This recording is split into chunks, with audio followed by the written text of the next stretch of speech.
Lane Riggs won the fall race here, starting just inside on the second row. Chase Briscoe next to him. Green flag is in the air. We are racing at Bristol Motor Speedway. Great start by Caden Honeycutt and that 11 team out front. Really interesting to see what happens on that outside lane early in the race. You see Briscoe hanging tough up there with Lane Riggs looking to the bottom, but that was a good turn. Good sign for racing going forward if they're able to run up high this early. Yeah, I think with what you're going to see with this traction compound is that the bottom lane is definitely going to be dominant as we get going, but it's not going to take long. We saw guys search around in practice trying to figure out that outside lane, but it's going to string around here for at least the first 20, 30 laps on this bottom. Look at Kyle Busch just cramming himself down to the lower line, cutting off Ben Rhodes and getting that spot as Corey Heim was able to hang tough on the top. Here comes battle up front. Christian Eckes wants to take the lead from Caden Honeycutt, and he does it. If you're Caden Honeycutt, all you're trying to do is try and get back down to the bottom, re-rack here, try and see what you can learn from Christian Eckes, what you can learn about your race truck. One thing you're nervous about, though, all of a sudden you see that 91 of Eckes driving away and you've got a truck right on your bumper. That's the toughest part about Bristol, isn't it, Austin? When you look in the mirror and they're lining up behind you, you know you're holding up the show. When you look at the difference here, too, is that Caden Honeycutt's really struggling to keep his truck on the bottom. Chase Briscoe is able to keep that left front headlight just out a little bit lower here through 3 and 4, and that's the difference here when you're running the bottom at Bristol. It's that small margin is where the grip is. Battle inside the top 10 here is Kyle Busch trying to move forward as Ben Rhodes sizes him up, and there's Heim time coming along as we expected. Kyle Busch sounded pretty optimistic. He did. Hoping that he was better than all these competitors out there. A happy Kyle Busch at Bristol is bad news for the rest of these drivers, that's for sure. And the interesting thing, Austin, is during practice, he really spent a lot of time in and out of the pits. So you heard him talking about adjustments. They had to work a lot on this 7 truck to get it exactly to Kyle's liking. Well, different than the truck series, these guys do have, as you see, some tight racing already. Little contact. Ty Majeski in the 88, Kyle Busch right behind him. They are battling hard right behind Corey Heim, staying up off that traction compound. Corey gave it a sniff and didn't like what he smelt and went right back to the bottom. Yeah, there's been a few guys trying, and it's just obviously not ready. This bottom lane is really dominant. As you see, all this congestion is all just from guys trying to stay. As you see Lane Riggs make a move on Chase Briscoe here, complete the pass. Wow, Lane wasn't happy with his truck in practice. They made changes. The nighttime might be the right time for that 34 truck. Jake Garcia in the 98 started on pole here in the fall. We know he's somebody to watch for at these short tracks. Great battle with the 5 of Chase Briscoe right now as Carson Hocevar enters the picture on the inside. And we were talking about that bottom lane being so dominant. Chase Briscoe has already lost almost 3 spots from being stuck on this outside lane. So it's like we talked about, it's going to take some time, but you really, really have to fight for lane dominance. This takes me back to the 90s, Jamie, when in the Cup cars, there only was one groove around this place. It was right around the bottom, and if you wanted to buy a guy, you had to run into him. We're seeing a lot of give and take here early, but that'll tighten up later. Got Gio Ruggiero in the 17 trying to get around Chase Briscoe as we take a look up front. Christian Eckes won here in 2024. Back in the truck series now, full time. When we're only about 15 laps in, you're coming 2:15, and Christian Eckes can already see the back of the field, and that's what makes this track so difficult. We're out here talking about how you got to be on the bottom, this and that. Well, what's Christian Eckes going to do when he catches these lap cars, these slower trucks? And that's where the decisions have to be made. That's also where this track starts to widen out a bit as well, Mike. And that's also a good sign when you look in your mirror and you've got that gap when you get to traffic. You can be methodical about working through there, but I'm telling you, Caden Honeycutt in that 11 truck, he's picked up the lap time. He's matching the 91 of Eckes right now, so he'll be right there as soon as Christian gets to this traffic. And maybe that's something we'll see tonight. We got one spinning off of turn 4. Got a truck around. Oh, golly. 44, Andres Perez. They barely squeezed through there. It's good wreck avoidance there by a lot of them. Oh, man, that was close. Caution is out for the first time. That was a long, lazy spin. Started over in the middle of 3 and 4 and lasted all the way till he got off turn 4. Doesn't look like too much damage on that truck. Maybe some donuts on the side and kept it off the wall. No harm, no foul. Andres Perez had qualified pretty far back earlier, not the speed he wanted earlier, and certainly didn't want to start the race with this. There's still hope. Lane Riggs proved it last year. We'll see what happens.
Just a gorgeous night here in Eastern Tennessee, the last great Coliseum. It's Bristol, baby.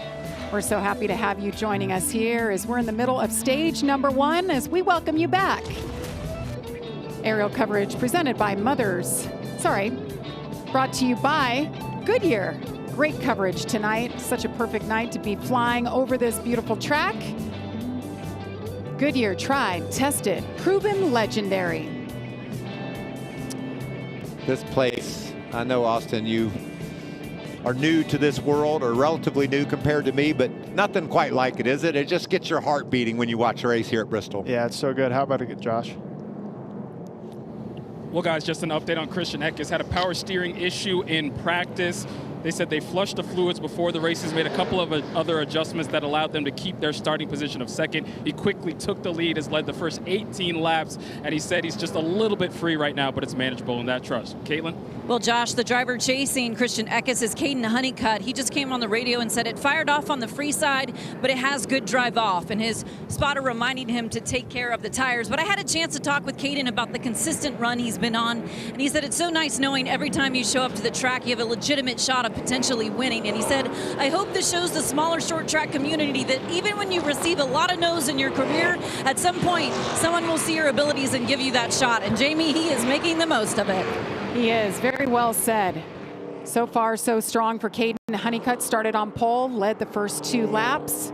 You can see the choose going on here. You go high or low around that box to decide what lane you're going to start on. Predominantly, you want the bottom, but a lot of people just decided it isn't worth giving up the track position, so they'll go to the top. Very difficult place to choose. As we saw early in the race, very dominant on the bottom lane here to start, but as a leader, you see Christian Eckes picks the outside lane. It's a lot easier to put the power down, get that drive, get that launch that we saw Caden Honeycutt to get the start. So that's the strategy there, and Caden Honeycutt's got to try and match that. I don't know. I like Caden on the bottom. We'll see how it goes when they get down to turn 1. Well, I like Eckes on the top. All right, you're on. Well, Honeycutt liked it on the top as well. When we first went green, we'll see how it plays out here for Eckes. In the 91, pace car is off.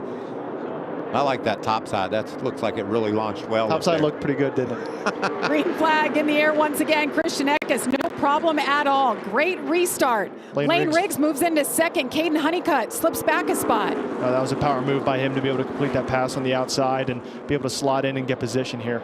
Here comes Briscoe around the top as well. Honeycutt's got a rally here. He's just losing spot after spot. We heard from the report on pit road that Honeycutt was struggling loose to fire off, and it's clearly the same case even after this caution period. It took him probably about 5, 6, 7 laps to really settle in, so these guys are going to have to take advantage of him early here while he's gotten those issues. Hearing from NASCAR that there was a penalty from Chris Wright changing lanes prior to the start-finish line. That's a no-no, and Wright will be subject to a drive-through penalty. That's a death sentence here. Oh yeah, he's going to be a couple of laps down at least. Great battle here. Chase Briscoe, Jake Garcia. Yeah. Garcia gets him, picks up another spot.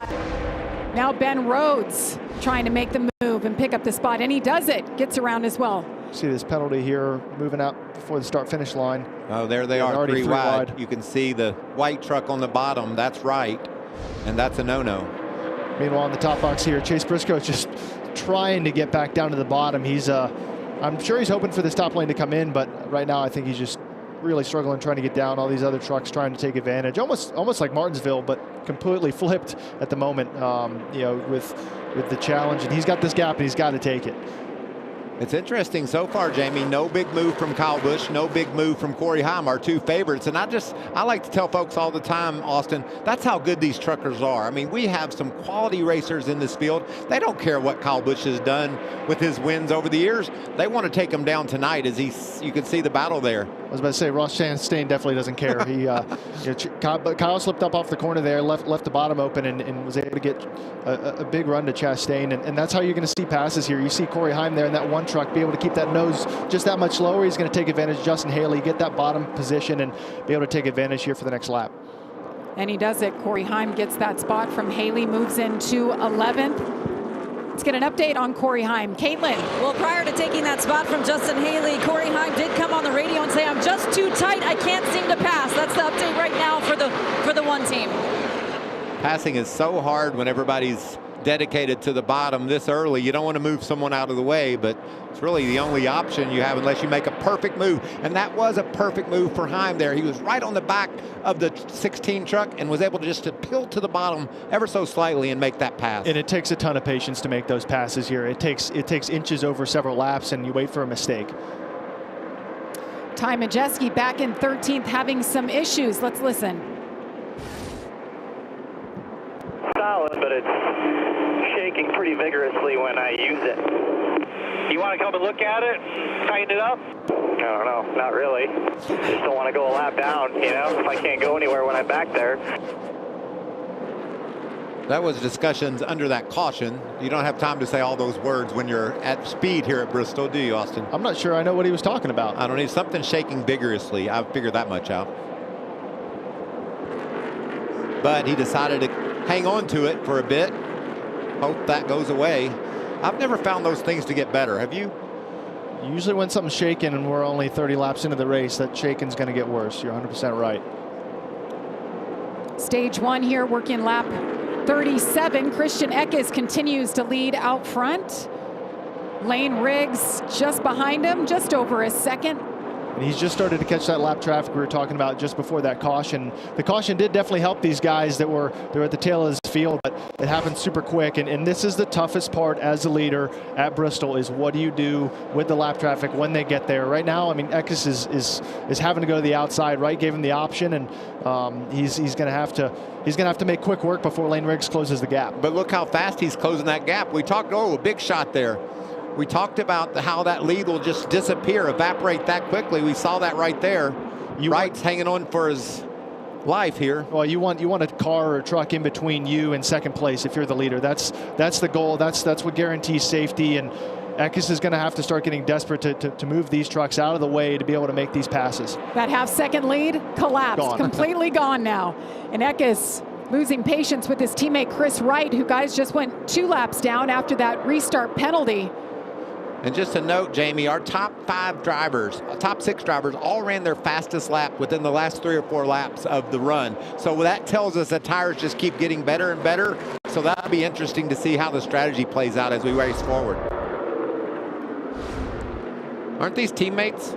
Yeah, one's the leader though, and he's racing for the lead, racing for a win. And that was a good little shot there, but it's what it takes here. I mean, we talk about Bristol running the bottom. That's what you're going to have to do to continue to make progress.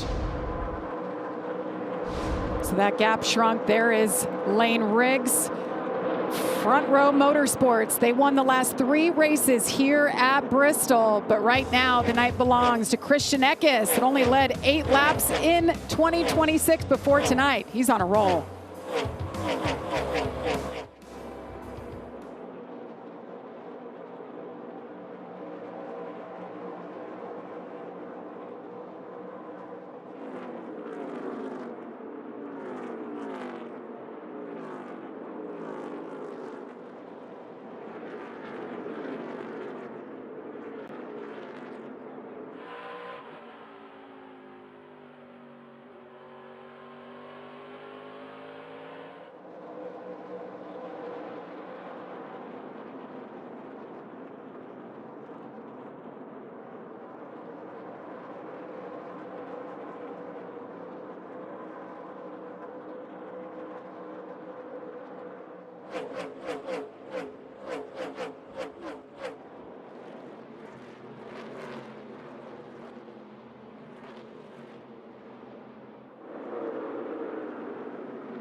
Welcome back to the NASCAR Craftsman Truck Series presented by Mother's High Performance Car Care.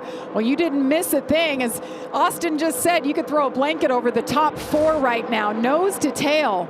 And it's all this lap traffic that's creating a lot of congestion. Christian Eckes did a really good job of staying disciplined behind the 25 lap truck there. And one thing I've been watching, as you see Lane Riggs move up, Ben Rhodes has been the 5th place truck, been able to move up and not lose any ground. That's your first key to know if that's going to work well or not. And he's clearly found another lane that Eckes hasn't had the chance to try because he's been under pressure. A lot of momentum off the 4th turn with him running that higher lane. That's interesting. Look, he's doing it again. Frankie Muniz is just ahead of our leader, Christian Eckes.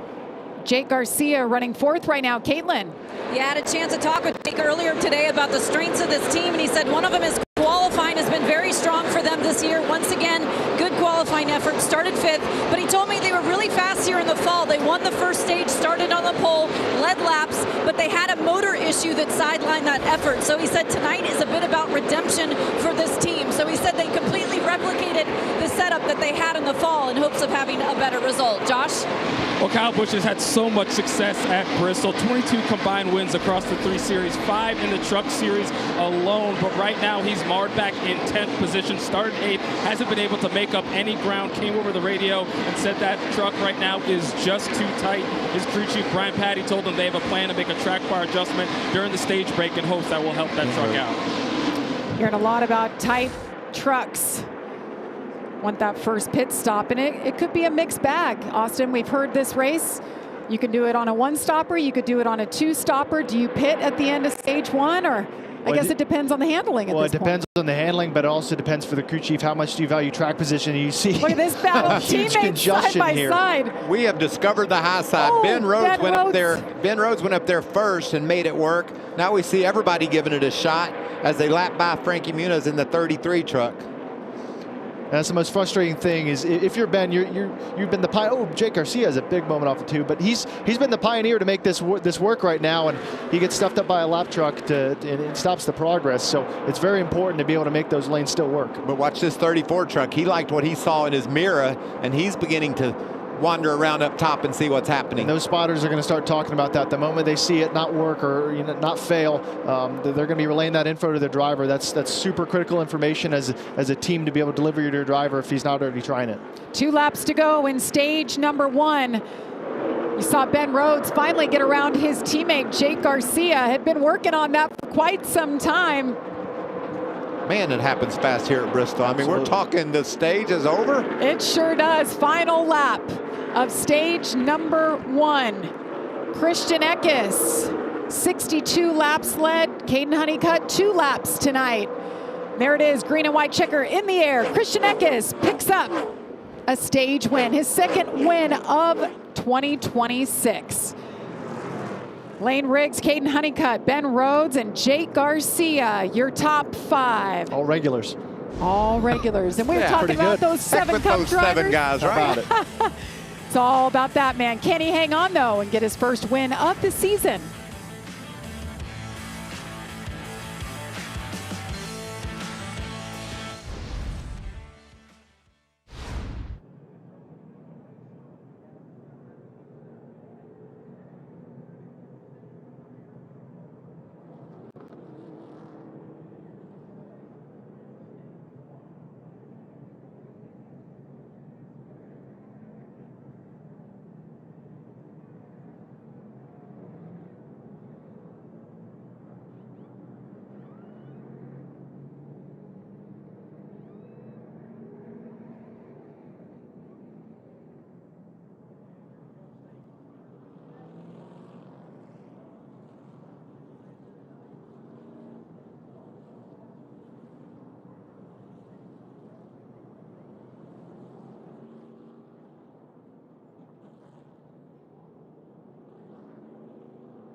Ferguson. Found out just about a week and a half ago he'd be making his debut here at Bristol. But what a celebrated racer. Of course, he was in Ram's race for the seat, finished second, and he had a big win at South Boston Speedway. There it was. It was neck and neck between him and Minnie Tyrell. You can see that series, by the way, airing on FS1. Glad to have him with us here tonight. He'll also make a start at Martinsville later in the season. But Austin Cindric, you actually know this guy. You go way back. Yeah, I think every driver, you know, no matter the level, whether if you're 9 or 10 years old racing Bandoleros or racing in the Cup Series, there's always that guy that is the benchmark, is the goal. And that was Carson. Carson kicked my butt a lot of times. I think he had just won the track championship at Concord, but Carson was always a good friend. My mom always let him eat out of our cooler, so if that's the case, he's all right in my book. So it's very cool to have him here tonight. And the thing is, the same words from Stephen Parsons. Stephen talked about the fact that it was a Bando or a Legends car, Carson Ferguson was the man. And Absolutely. That's really, isn't it cool, the race for the seat with Ram, that they're getting this opportunity to get in the Truck Series and go show what they got. No, well done by that whole program to recognize all those drivers, but cool for them to find Carson and give him a shot tonight. Talk about jumping in the deep end, though. Your first National Series race, going to Bristol, first time racing a truck. He'd never even driven one before tonight, so it was cool to catch up with him today, and looking forward to see him run all the laps tonight and learn a lot. How was your Bristol debut? Did it go well? No. Okay. Well, I made the race. We'll leave that. We'll leave that for another time. Thanks for the teaser. Austin started out in the Truck Series way back when. You were in high school, Austin. We've seen varying strategy recently. I'm curious as to what will happen here at the end of this first stage. I don't think our leaders will pit. I said earlier, Austin, how late in the run their fastest lap came. That means the tires aren't going up much. Let's take a look at our Poet Fuel strategy, sponsored by Zero Carbon Bioethanol. Michael, what do you think? One time the winner has stopped. One stop for the winner in the last 5 or 6 races, and that's what I'm really looking at here. I think that's what we're going to see tonight. I think these guys up front for sure will stay out. Yeah, we had Carson Hocevar and several others come in. Quite a few takers. It was a mixed bag talking to crew chiefs today, if they stay out till the end of stage 2, or if you come in now, work on those trucks. We heard drivers complaining about how tight they all were. Ty Majeski, he was one of them, guys. Majeski's going to look like 2 tires. Now he's got another pair there on the wall. He'll forego those other 2, just get 2. I like that strategy. Get on pit road, get off, but also like staying out as our leaders did. See Ross Chastain in the 45 is in, as well as Carson Hocevar. He pits from 6th, the first to pit. He'll fill him up with Sunoco fuel, 4 tires. Always an interesting pit road here. It's 2 sides, the front stretch and the back stretch. Corey Heim opted to come in as well. Didn't move forward much. He was trying. He or Kyle Busch, either one, and you see they're both on pit road. Must have wanted a tire pressure, some sort of adjustment on those trucks, because we expected them to race right up into the top 10. It didn't happen. So 11 trucks decided to stay out,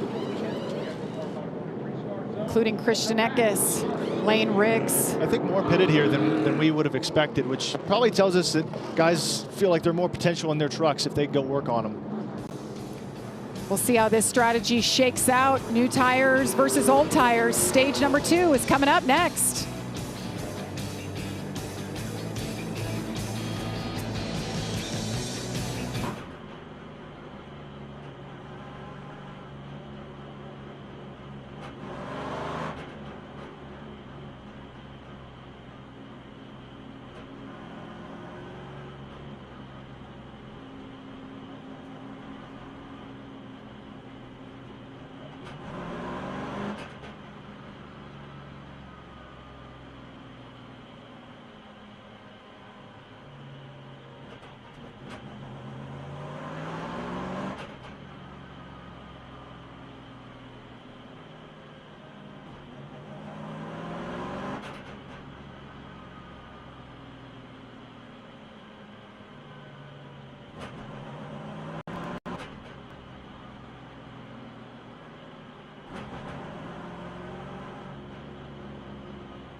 Fastest racing on earth hits the West Coast as Alex Palou, Joseph Newgarden, and the stars of IndyCar take on the streets of Long Beach.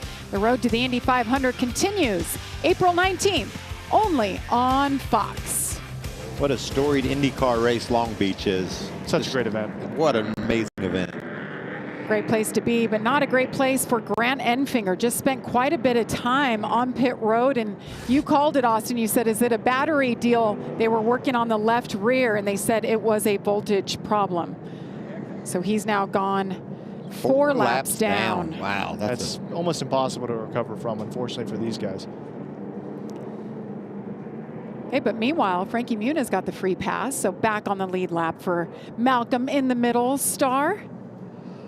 And Caden Honeycutt, let's listen to his radio. All right, bud, got to stick to the plan here. We'll go 136, put 4 tires on, so do the best you can managing it. Try to keep as much track position as you can. Stay disciplined. If they want to go to the outside, go around you, they can. Well, there you have it. Laying out their strategy. As you see, choosing it up. The Lane Riggs on the inside. Christian Eckes picks the outside again. It worked out pretty well for him last time. Lane Riggs has got a fast truck. He's been right there contending. You know, if I'm one of these front runners here, I'd be looking to see if Caden Honeycutt struggles loose like he has for the first two fire-offs. Obviously, they have a lot more laps on the tires, but that's been a common theme here for those guys. Maybe that's crew chief, you know, that audio we heard, crew chief talking a little confidence into his driver to stay disciplined, stay to the plan. They maybe think these tire cycles are going to keep tightening them up. Gio Ruggiero there in the 5th place down on the bottom. Good run early for him. Where are we going, Jamie? Well, we're about ready to go green. Wave that green flag and stage number 2. As the drivers approach the Echo Park Automotive restart zone, we're back to racing. Christian Eckes with a great restart once again, gets up in front of Lane Riggs. 3 wide behind him. Oh, that's not good. Look at Ross Chastain making hay side by side with Carson Hocevar. Corey Heim right behind him in the mix. Tom Majeski said, y'all do whatever you want, I'm going for it. And look at these guys around the top. This is big.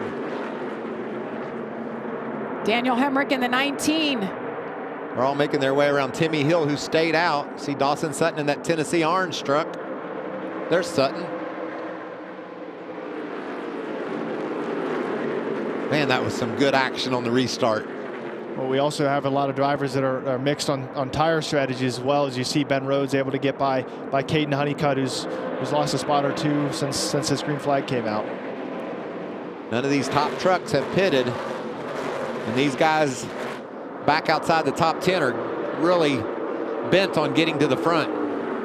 Austin Cindric made a great point going to break. The top 5, all truck regulars. Look at this. Holding them off. Top 7.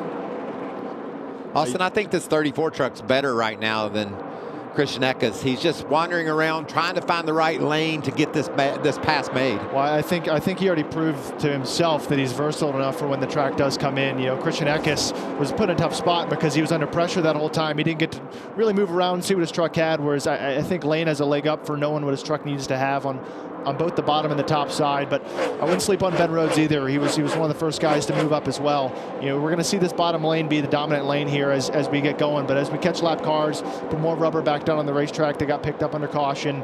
I think you're going to still see those extra lanes, but also be interesting to see these guys that pitted for tires, how much better they hold on over the course of the run. There's Corey Heim in the 10th spot. He started outside the top 10 along with Kyle Busch. Kyle's gone the other direction. He's all the way back to 18th. But Heim's got had a solid restart and got a good truck. So moving forward is the one. Yeah, these 3 guys are the first 3 that would have pitted. You know, Ty Majeski on 2 tires and the rest of them on 4. But you know, they've made small progress. But I think they're hoping it pays off for the longer run, or maybe even from a strategy standpoint. Top 8 stayed out, have not pitted yet tonight. Christian Eckes continues to lead over Lane Riggs. Ben Rhodes in the 99. This is the kind of run he needs. It has been a rough couple of weeks for him. Top 5 here, both races last year, and he said, I want to bring that exact same setup. Let's not change anything. Let's get back to our fundamentals, and so far it's working out. Watch him work that wheel, just precisely given the input it needs. Can't make any ground on Majeski there. And he's looking at his mirror, and Carson Hocevar getting bigger. Now by 1. Corey Heim wearing that 2311 racing suit. He'll be back with 2311 next weekend at Kansas, back in the Cup car.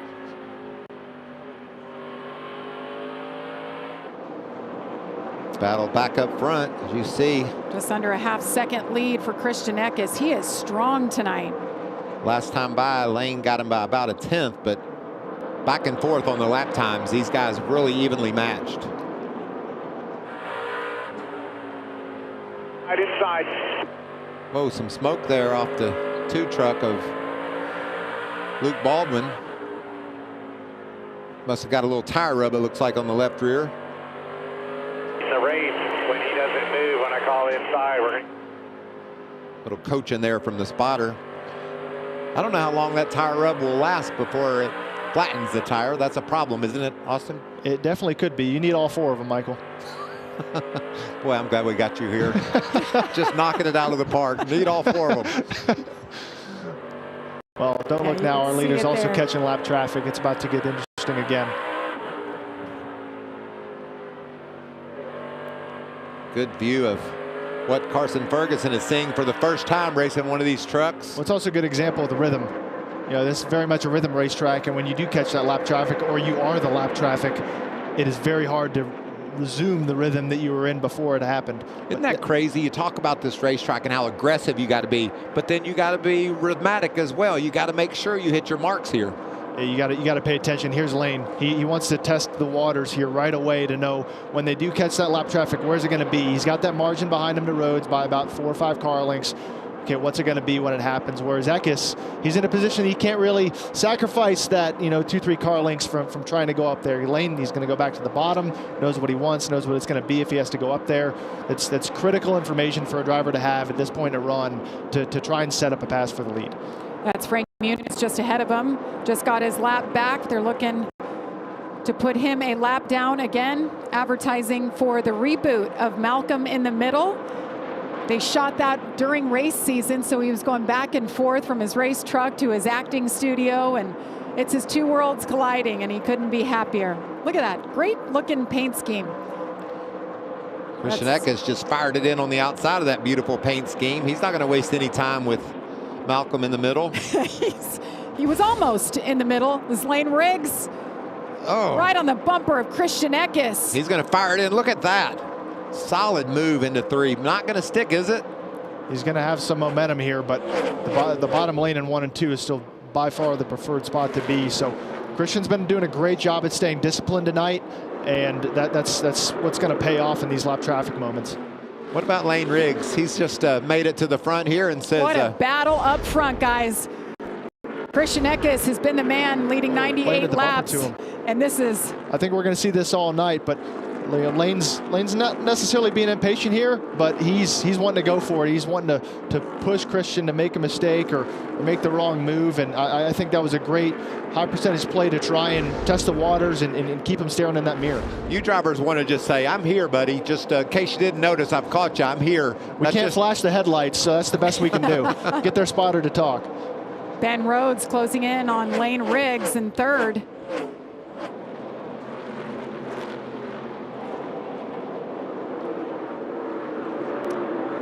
Still working their way around the lap traffic.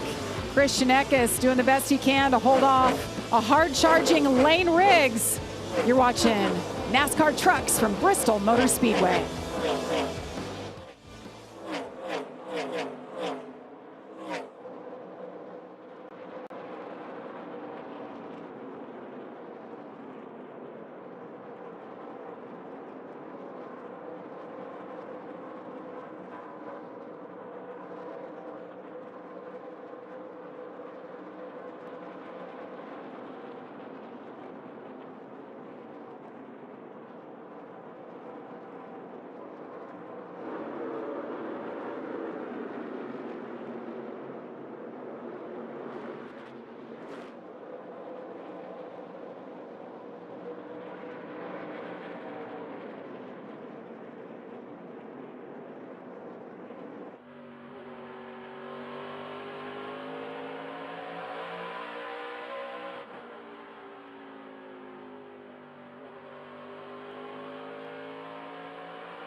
Welcome back to the NASCAR Craftsman Truck Series from Bristol.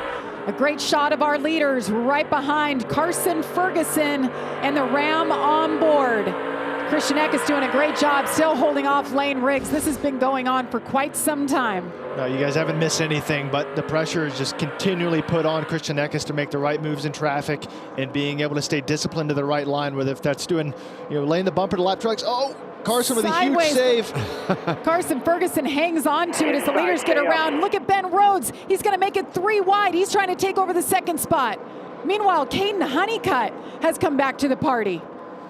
Ben Rhodes has been using that high line behind these guys, trying to make it work, but Lane's really solid on the bottom. No, I think 2 big winners there. Ben Rhodes obviously being able to run the outside, but also Christian Eck being able to finally build a gap from Lane Riggs. Lane Riggs has been half a car length off his bumper for the last 10 since we were in break, and I think Ben Rhodes likes the opportunity for the track to move up, and it's going to keep them side by side here, I think, for a few laps. Look at that huge momentum off the corner for the 99 truck. He is making it work on the top side, and there's a lot of cautions on and the he clears Speedway. it. 3 and 4. Ben Rhodes Big moves wreck. into second. We've got a truck around. I think that's Frankie Muniz is one of them, and Tyler Rife. Sorry. Tyler Rife in the 42 truck.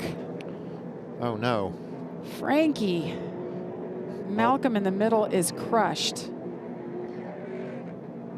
That's the reaction he probably has inside the truck, just eyes wide open. Life still isn't fair, I think is what they call that reboot. Frankie had just gone a second lap down. He's doing a nice job. Had good pace, did Frankie, until it all went wrong. Lot of damage there. And Ben Rhodes had just moved around and cleared Lane Riggs for second before that caution came out. The expression on his face says it all, Michael. That's exactly right. Let's see if we can pick this up. So that's Tyler Malcolm's the truck on Rife the high side. on the inside. Oh, and Muniz tries to get down in a hole that just wasn't quite there, and they go spinning together. Yeah, that just looks like a miscommunication over space there. I'm sure Frankie didn't know there was a truck on the inside of him. If he did, he was just trying to get to the bottom. So wow, that was a big unfortunate hit. for both of them. Yeah, big game. Oh, Timmy Hill with a bit of this as well. We didn't see that. He got to keep going on. Tyler Rife in the 42. He was 20th at the time. That'll end those two's night. That's big damage. So that is our second caution for incident tonight. 11 to go in stage number 2. Difficult time to be a crew chief. I know, I was thinking the same How thing. much do you want stage points? Yeah, what do we want to do? We want to come in and maybe get some tires and fuel and be done with it for the day? I think if I think I'm going to win the race, I got to make that call. If you want to win $500,000, I think that's an easy call. Those guys haven't made a ton of progress here, that did stick on tires. Kyle Busch 18th. 10 drivers have yet to pit tonight. That includes our top 8, plus Justin Haley and Tanner Gray is back in 16th. Frustrating night. He's been in New York all week promoting the new show, and he couldn't wait to get in his truck. He's like, when have you ever had an actor in a show racing, representing the show? And it's come to an unfortunate end. Well, tomorrow night is baseball night on Fox. This week we've got Roman Anthony and the Red Sox versus the Cardinals, or it's Rafael Devers and the Giants against the Orioles. Baseball night in America. That's tomorrow at 7 Eastern, only on Fox. Jamie, we went to the streets of St. Pete and we talked about how talented our truck racers are. We brought in some road course ringers. They couldn't do anything with our truckers. And now tonight we bring in 7 Cup guys, and look at the front of this field. It just tells you the talent that races here in the Truck Series. No, absolutely. I mean, you look at the entry list for this race, and it's a pretty stacked field if you look at it. But at the same time, to your point, the regulars and the teams for those regulars are really showing out tonight, and that's really cool to see that this series is that healthy at the moment. Chase Briscoe, the strongest of the Cup guys so far, 7th for Tricon Garage. You ever miss the Truck Series, Austin? It's crazy to think that it's almost been 10 years since I drove a truck. Wow. So I definitely enjoyed my time. I learned a ton because that was my first full-time year in a stock car was Truck Series. But these guys are all up to a big challenge, and so are the crew chiefs here with the pits being open. This This is a big call right now to come to pit road, and I think if you want, I think you got to pit. I agree. I want to pit. So pits are open. See who decides to come. Christian Eckes does come down. He brings everybody with them except for Ben Rhodes. He decides to stay out. Josh, they're coming your way. Let's start with the 91 of Christian Eckes, your stage 1 winner. Said he needs entry security and turnability on exit. He's going to get 4 tires, fuel, and an adjustment here, Caitlin. Well, for Lane Briggs, he said he was just building tighter throughout the course of that run. As crew chief Dylan Capello said, I think we're going to be buried if we don't actually end up pitting here. So they too elected to come down pit road for 4 fresh tires. For Caden Honeycutt, he said, I just stayed the same the whole time during that run. So Scott Zipadelli said, we'll bring you down, get you tightened up, do an air pressure adjustment for that 11 truck. Jamie? You know, Jamie, if you're Christian Eckes, you look in the mirror, you see all those guys falling down pit road, you're like, yes, that's what I needed. Conversely, Ben Rhodes. That tells us they want the points. That's exactly right, but he didn't have anybody stay with him, so this is going to be a tough road to hoe. Yeah, 100%. Just 4 trucks stayed out. Mentioned Ben Rhodes, the 16 of Justin Haley, the 7 of Kyle Busch, and the 10 of Corey LaJoie, the only ones to stay out. We'll see how this all shakes out. It'll be a rush to the finish of stage 2.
Welcome back to our Bristol coverage presented by Mother's High Performance Car Care. Well, Ben Rhodes, we saw he stayed out. He takes the lead. Josh. Well, yeah, Ben Rhodes and that 99 team elected to stay out during that pit cycle, and then when they saw what happened behind them, immediately regretted that decision. Well, bad news is everybody can. But good news is we got a really good truck, so we'll get some stage points here. Yeah, we're in really bad shape now, boys. That was the wrong call there.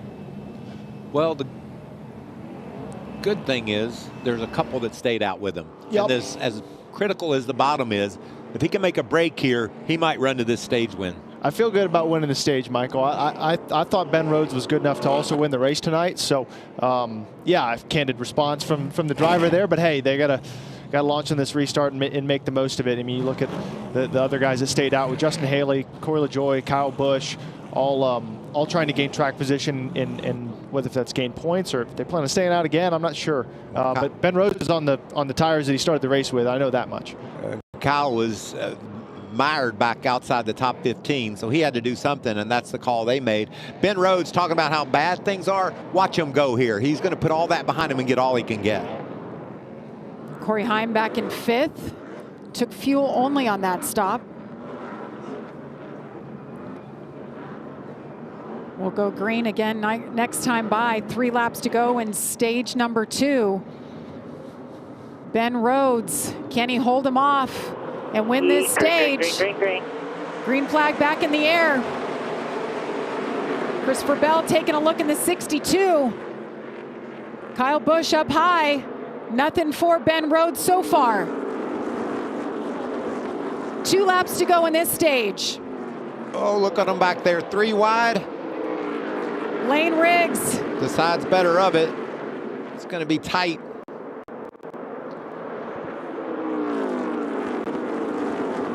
Ben Rhodes, the 3rd different leader tonight. Kyle Busch just behind him. Justin Haley in 3rd. Corey Heim has picked up that 4th spot. Final lap out of turn 4. Ben Rhodes wins stage number 2. It's his 2nd stage win of 2026 and his first ever here at Bristol. He wasn't happy with the call to stay out, but he was able to hang on and win the stage. Ben Rhodes looking for a comeback after a tough couple of weeks.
You know, hopefully we'll get to the point where NASCAR and American auto racing gets that respect that it deserves, because there's so much different, diverse racing in America, I think, compared to Europe, that in my mind, it would have to develop, you know, a driver that's just as good or potentially better than any other part of the world.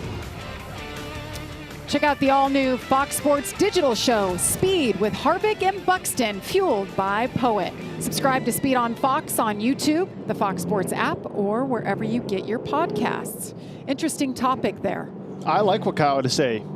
I agree with everything he just said. USA, baby. I mean, I'm a fan.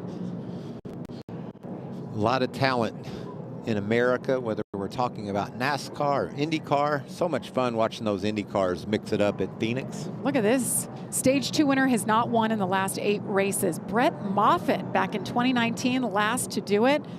Put that down. Don't let Ben Rhodes see it. They're seeing that stat right now in the 99 pit box, and they're not happy that you guys put that on TV.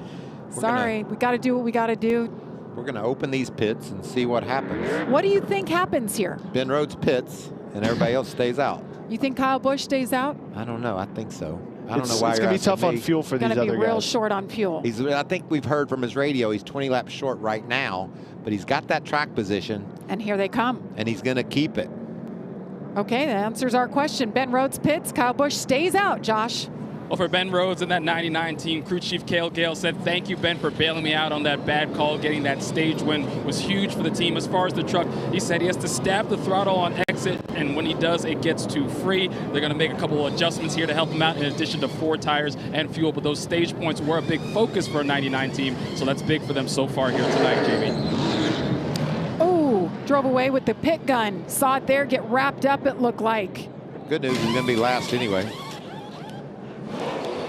Way to look at the bright side, Michael. If there is any good news. Let's go to break. What do you say, Austin? Yeah. Oh. Good news, he wins the stage. Bad news is you leave your pit box and you take the pit gun with you. Not good.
Tomorrow, the O'Reilly Auto Parts Series, followed by the Cup Series, will practice and qualify. Then, the O'Reilly Auto Parts Series will race at 7:30 p.m. Eastern on the CW. On Sunday, Cup Series racing action starts at 3 p.m. Eastern on FS1.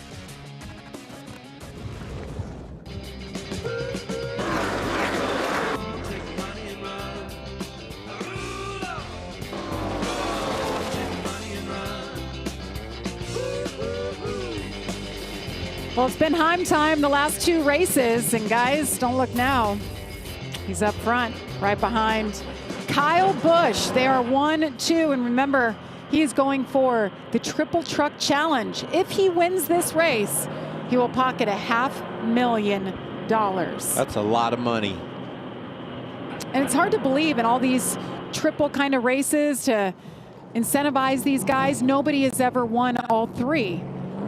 So it'd be quite a feat. $500,000, Michael? I would pay off some of my debt. I think that'd be a good place to start. What would you do, Austin? I'd try and get a top lane choose as the leader from the outside every time. That's worth a lot in my book. What about Heim Time? That's a great nickname. You ever got any nickname? I wonder what Denny Hamlin and Michael Jordan are doing trying to get this guy a watch sponsorship. That's right. He's earned I can't believe it hasn't happened yet. He I think deserves it makes a Rolex sense. sponsorship. There he is, consistently, steadily moving forward. You should be AC or electric. How does that even remotely make sense? I don't know. Okay. You're cool.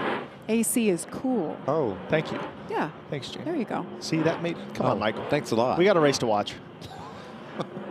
Let's All get to right. the Echo Park restart zone. Kyle Busch can't make it on fuel. That's what I know. Get this argument done with. They are making their way, Michael. It'll be 109 laps to go. Look at Corey Heim. He's positioning up the track, trying to send Kyle up, and Kyle's not having it. Drivers are in the Echo Park Automotive restart zone. Kyle Busch on the outside. Corey Heim on the inside. Did he Justin leave early? Haley peaked, but he couldn't get it. Couldn't get in there and make the move. There's a lot of gamesmanship on that restart, but meanwhile, Christopher Bell grabbing the outside of Kyle Busch, and he's got better tires than both of these guys as we see Christian Eckes slip up in the backfield. Wow, so much going on. It's the best we have seen Christopher Bell all night long. He is in the conversation. Corey Sideways Heim. Yes, he was. Slips back to third. Caden Honeycutt in the 11, still there. Corey LaJoie in that Ram truck into the top 5. He's been fast since he got that ride. Caden Honeycutt's the first of kind of our original leaders of the majority of the night to really break through on this common strategy, and I think he's going to be in a good spot. We've seen him struggle on the short runs tonight, but this has been his best restart so far. Guys, you saw the yellow truck. He keeps peeking up the track again. Lane Riggs right there, trying to make it work, trying to get around Ross Chastain. Ross is going to be a tough fast. Talked about the strong run for Corey LaJoie. I wondered about Kyle Busch. Did he leave early? NASCAR says he's clean, but Corey LaJoie has a restart violation. Oh, and he just got a gift too with this caution coming out. And the 15 of Tanner Gray goes around. Caution is out. The hill and got you. Try and get it fired here. We'll take a half lap. 5th time tonight we've seen the caution fly. big damage for the 15 truck. You can see that left rear tire is flat. You wonder if contact caused that, and then the spin caused the tire going down, but a lot of damage there to the back of that truck. See if we can dissect what exactly went down. Oh, that's a good start to see what's wrong. 3 wide at Bristol. 3 wide, and look. Mini Tyrell in the 14 on the inside. That's just Bristol for you, as you around see. Goes Andres Perez for the 2nd time during this race. Just action all over the place. There's Ben Rhodes just up ahead, guys. Remember, he had that penalty on pit road. He was back in that mix. Look at this mess. Chaos. Carson Ferguson. He's going to have a good view of this wreck here with this onboard.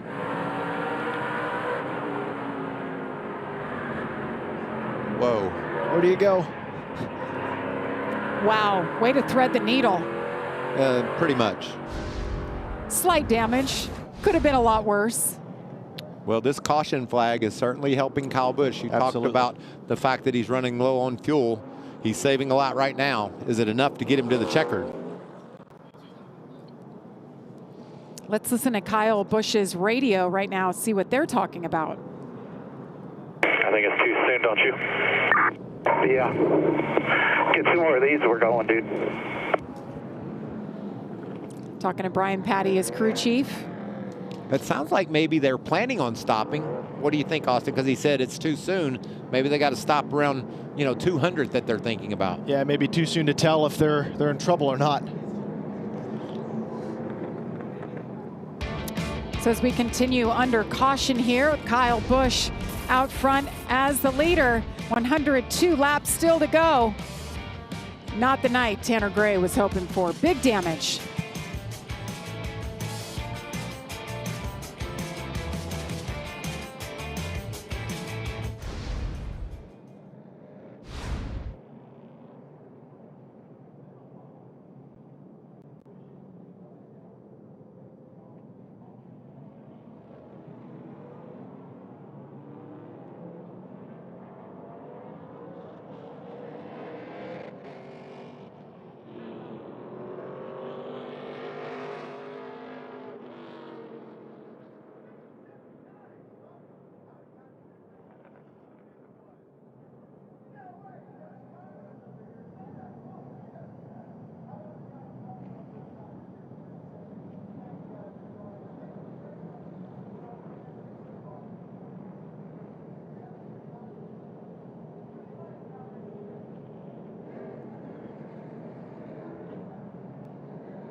Coming up Sunday, NASCAR hits the last great Coliseum, where the best of the best look to slow down Tyler Reddick's red-hot season. The Cup Series takes to the short track here at Bristol. That's Sunday at 3 Eastern, with pre-race coverage starting at 2. That's only on FS1. Does that get your blood a-pumping, knowing what you got ahead? Gosh, I know I've made it if I go up in one of those promos one day, because I doubt I ever have, and gosh, that's how you know. Aerial coverage brought to you by Goodyear. Legends aren't born, they're proven. Isn't that right, beautiful? Michael? Yes. Yes. That's Legends are proven. Beautiful scene. Goodyear is such a big part of this sport for 100 years. Proven. Let's choose it up. What do they do? Busch, Bell, Heim, Honeycutt, Eckes, Chandler Smith. Haven't talked much about him right there in the 38. Yeah, you're right. Quietly creeping his way forward. Winner of this race last year. Hasn't really been a threat yet. Saw a lot of gamesmanship on the last restart between Kyle Busch, Corey Heim. Corey Heim trying to roll the zone a bit. Kyle waiting a while. Be interested to see what Bell does to try and combat the disadvantage of being on the bottom row. I think Heim kind of got Kyle's attention by running him up the hill a little bit. Didn't like what was going on there. Let's see how nicely these two play. And there lurks Christian Eckes there on the second row in that 91. We know how fast he's been all night. Big gain on the choose for him.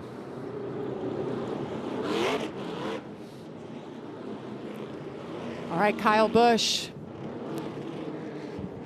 chooses the outside. Christopher Bell on the inside. Green flag in the air once again. 97 laps to go at Bristol. What a restart. Oh, sideways for Christopher Bell. Christian Eckes makes the most of it on the inside. They are leaning on each other for third. Meanwhile, Caden Honeycutt is back on the hunt.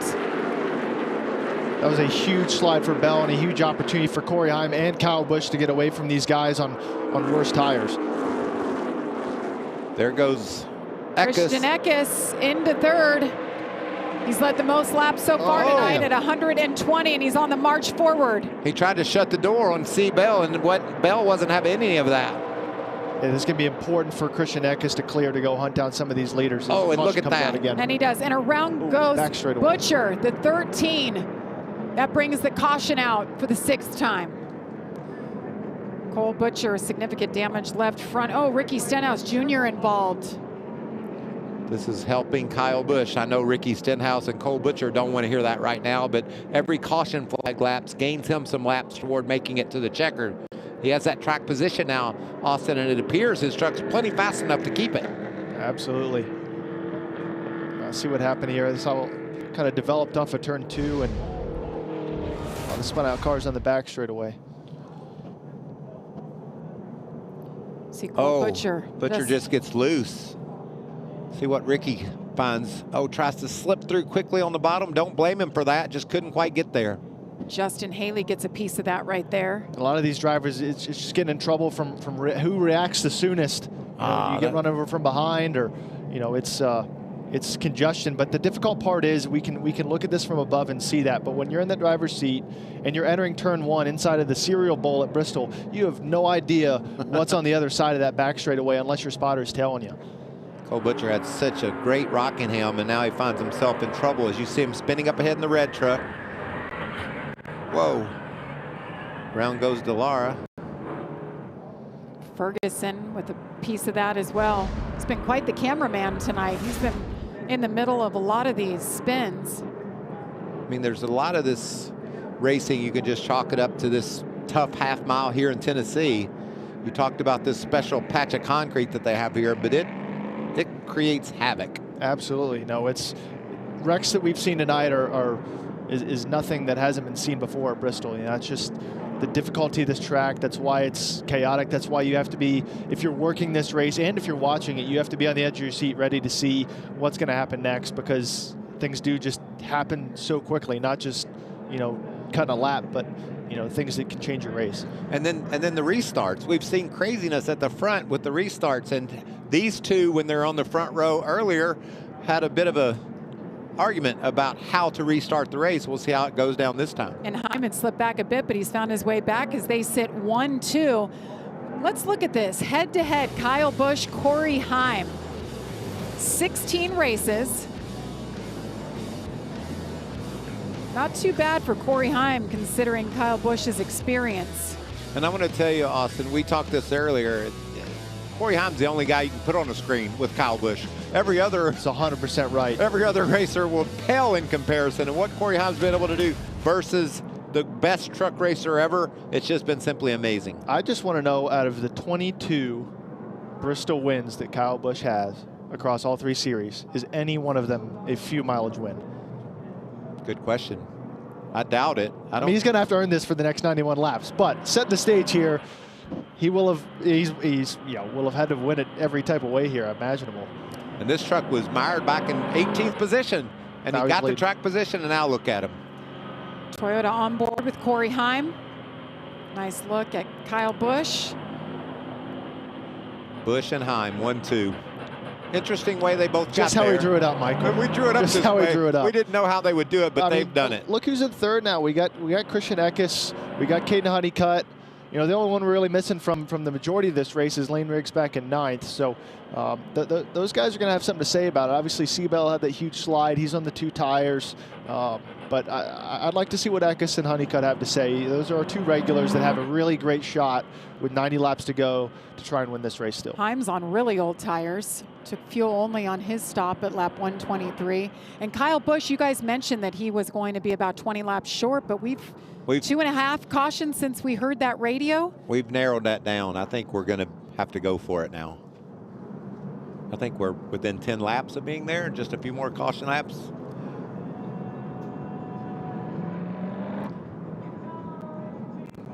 Well, how about when Kyle Busch and Corey Heim go head-to-head and just their races and their seasons? That's to reach pretty close. 25. I mean, unbelievable numbers. These guys 21 versus 20 are the 29 versus 28. I don't think Heim's got to the front yet tonight, though. He is not. 29 straight races led. That's incredible. It's incredible how close those numbers are for those 2 drivers as well. It's also incredible what Corey Heim has done since he showed up in the truck series. Kyle, he's raced the trucks his whole career while racing Cup, accomplishing those records. Corey Heim has just been a trucker. Now he's moving up to O'Reilly and the Cup series. But wow, what he's done has been simply impressive. 38, Chandler Smith, Ford Racing on board. Haven't talked a whole lot about him, but he's been there. He's been there in the top 6, 7 all race long. He's been steady. I think they, if I remember correctly, they were able to benefit from a strategy call in stage 1 going into stage 2 with staying out, and gained a ton of track position from there. And they've been able to hold it, and clearly on these restarts, he's been able to do well and keep his track position, move forward. Lane Riggs on the other end has not been able to make the same progress that some of these other guys on his same strategy have. And there could be a number of reasons why on these restarts with as many different strategies and lane choices and guys slipping up, and we have wrecks, and it's chaos, as we alluded to earlier. We're going to choose it up here. See who goes where. Kyle's been taking the top. I think what's very interesting is he's grabbed to the pace car there. See how close he got to the pace car? They're opening up that bottom lane for Christian Eckes. Yeah, I think that was Merry Christmas for Christian Eckes there, to be able to have a chance in the front row with better tires. And interesting call by Corey Heim. I don't disagree with it.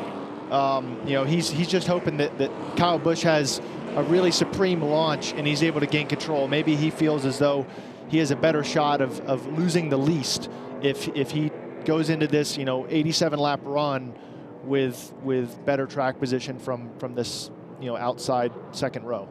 Well, we know the drivers around Kyle Busch have enough fuel, but does Kyle have enough Sunoco fuel with zero carbon bioethanol to make it to the end? Has he saved enough under these caution flags? We will find out. This is going to be a good matchup right here on the front row. Christian Eckes was the truck to beat, so strong early, led the majority of this race. And here we go. Kyle Busch chooses the outside again. It worked for him last restart. Christian Eckes on the inside. And he does it again, no problem. Clears Eckes. Corey Heim on the outside. Look at Eckes trying to close the door on Heim. No, he had a very solid launch there on the bottom, and he's going to be able to keep ripping the bottom lane here and clear of Corey Heim. So win for Eckes, but he's got him right on his bumper. Oh. Same move that Christopher Bell pulled on him, shoved him straight up the racetrack and knocked him out of the way. Look at Lane Riggs, three wide. Holy cow. Riggs back in 10th. Wonder if Eckes is a little bit hot under the collar. That was an aggressive move by Heim. It's the second time it's been done to him tonight, too, so I'm sure he's not super happy about it, but he still falls into third place, and they're single filed out now again for the first 6, 7 spots. Nice mix in the top 5 now of Cup drivers, truck regulars, and you have Corey Heim. Lane Riggs did say it's go time, though. He's got to be able to make up these spots to have a chance to win. He was 9th before the restart. He's back up to 9th again. So one of the favorites from earlier in the race. It's a tall task. I mean, we got to spin off 4. Luke Baldwin around. Looks like perhaps the only truck involved there. Caution comes out for the 7th time. So Kyle can save some more. Kyle's feeling even better about their fuel, so even with 82 laps to go, I don't even know if it's a conversation anymore. But yeah, definitely a tough break there for Luke Baldwin. See what happened here off of turn 4. But well, as you look over the racetrack, and it looks like a wreck could happen anywhere, and you can see Daniel Suarez in the 71, and there's the 2 right behind him, and just it's Corey LaJoie trying to recover from that penalty for the restart violation. And at this track, when you're running the bottom like this, if you leave, I mean, hell, if you leave half a car, it's you're vulnerable for getting moved, but there's no left rear fender left on that truck. So that's just tough racing at this track, but I'm sure Luke Baldwin didn't appreciate that. Yeah, and you got to also just put in your memory bank the shove that Corey Heim gave to Christian Eckes. They're going to be tightened back up here. He's got a reason. Yes. That's sometimes all you need is a reason. He's got a reason to move him back. We'll see what goes down. Look at that big spin and everybody just piling in behind him. Nice job of separating from Baldwin. Here's our new cameraman that we've hired. Yes. Carson Ferguson has been in the middle of everything. Nice job there, getting it slowed down and through the mess. I think it's been about the last 4 straight cautions. He's brought us that onboard footage. Tough break for Luke Baldwin. Just trying to make a name for himself, just his 7th career start. 2nd incident that he got caught up in. So meanwhile up front, Kyle Busch. So he stayed out on lap 123 when the others behind him pitted.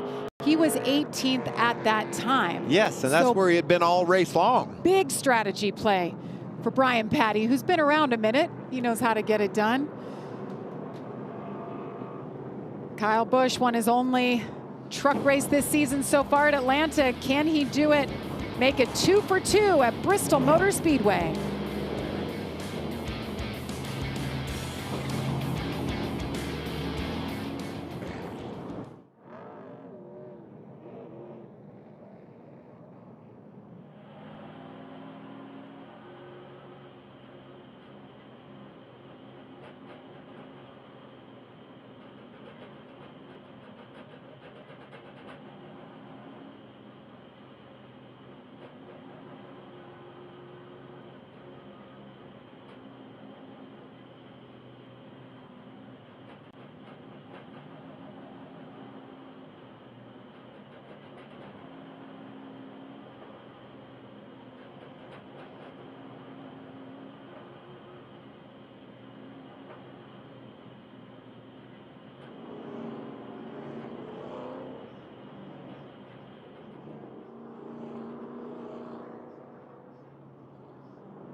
Welcome back to Bristol Motor Speedway. It's been a great race so far, and a voice in the booth standing next to us, Austin Cindric. Well, we've had a lot of spins tonight, and you can relate. Let's go back 10 years, a little flashback, Austin. Oh, gosh. I'm so glad that this is being unearthed 10 years later. We had to qualify into this race, and this was 3 spins in qualifying, made it in the final transfer, so Bristol's a tough place. I'd say things worked out okay for you. It's not how you start, it's how you finish. So and you were heavy on the gas. That's what it takes, right? Something like that. Oh, we got Kyle Busch slow. So we were told that Kyle Busch was warned that he was coming close to restarting too soon. Not sure what the issue. That looks like he's been trying to save fuel, refire, and he didn't refire. That's huge. Yes, it is. For this race. We saw how normal that truck was back in traffic, and now he's stuck back there again. So big turn of events. So now for Kyle Corey Heim Busch. is, I guess, promoted as the outside lane car, but Christian Eckes will be the leader. This has happened before in a cup race in Indianapolis, I think. And it'd be interesting to see if they give Eckes lane choice or not. Well, Kyle Busch was shutting his engine off, saving that fuel that we talked about, turning it back on, but it didn't refire when he needed it to. Let's see what Kyle had to say about that situation. Everything okay? Well, obviously it wouldn't refire. It was so slow. Well, not happy about it. We saw that.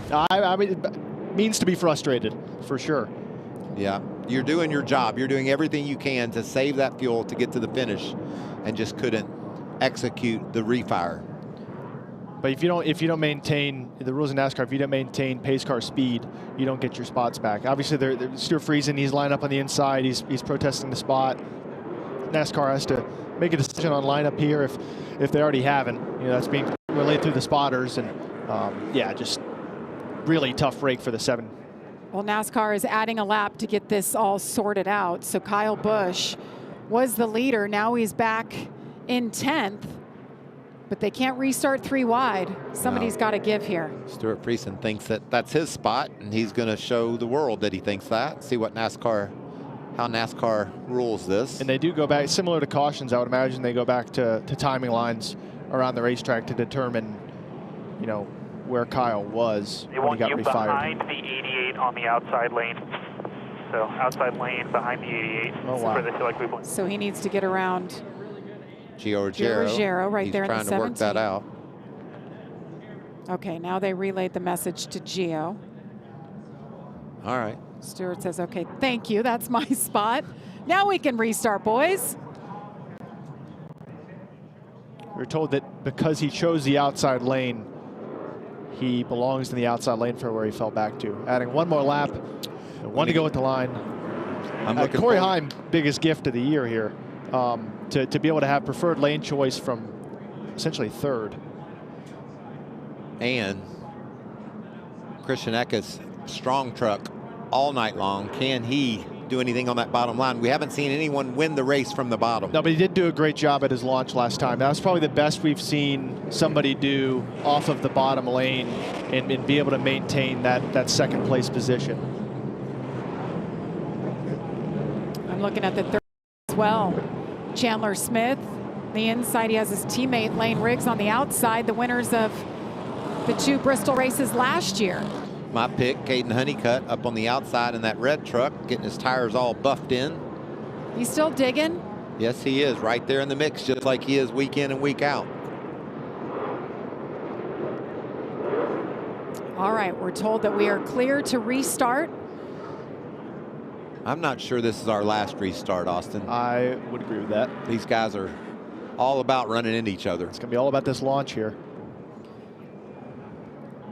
7 cautions so far tonight. We are ready to go racing again. It'll be 72 laps to go at the line. Christian Eckes on the inside, Corey Heim on the outside. Look at Christopher Bell. It's a really great job by Christian Eckes to get the power down there and be able to control the lead. Bell Christopher Bell, a huge slide again. Amazing to save it. Amazing nobody collects it. Look at Lane Riggs trying to go way up top. Corey Heim.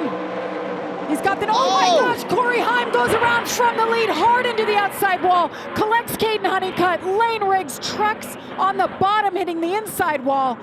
Caution is out for the 8th time. Wow, a lot developed there in a short amount of time. But I think I'm okay. Wow. A ton of damage there for the one truck, and also Caden Honeycutt, the 11. Heartbreak here at Bristol late in the going. What in the world? Well, we saw pushing and shoving. I talked about how when you push a guy, you want to get away from him until he cools down. Was there contact prior to Eckes turning Corey Heim around? A lot of fluid on the racetrack in turn 2.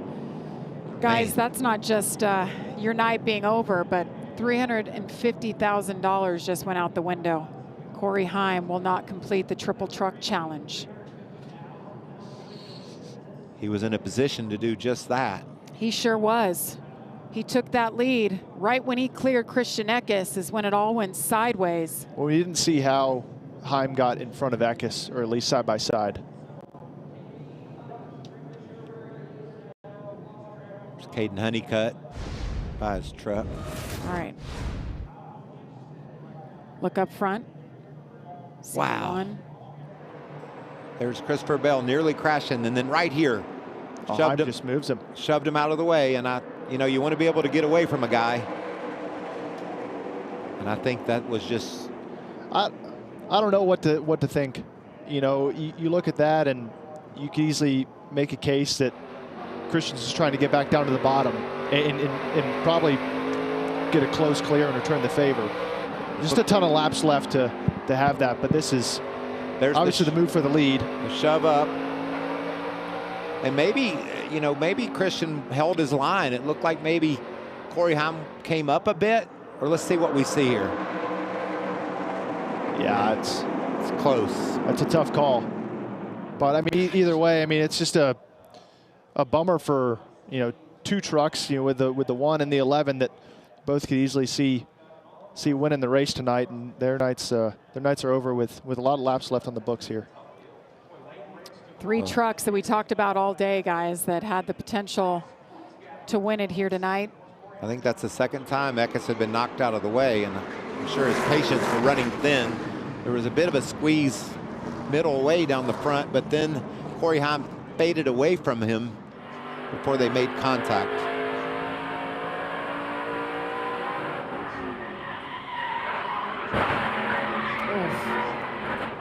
Man, you forget sometimes how hard you could hit at this little racetrack. You could hear that contact. It was huge, and we heard Heim comment.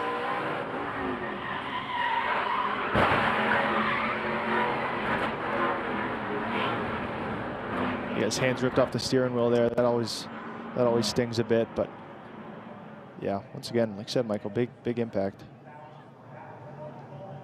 Eckes able to slip by, but you can see Christopher Bell was able to get by also. And then unfortunately for Lane and Caden, they're swept into the wreck. Yeah, Lane Riggs as well. That's a good point. Red flag. This has been one of those nights. It really has been. So Corey Heim, right at that moment that he took the lead, he was given credit for leading that lap. Well, so in all the negativity, Michael, the positive is now it's 30 straight races that he has led, but it ended just as quickly. He doesn't care about that. I know. This is a tough moment.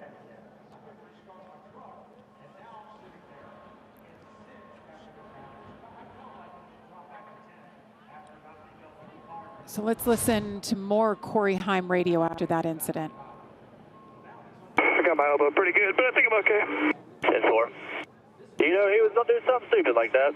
Hey, fix these transmissions, by the way, please. I mean, just cannot get through the gears. Yes, sir. Yes, sir. Sorry.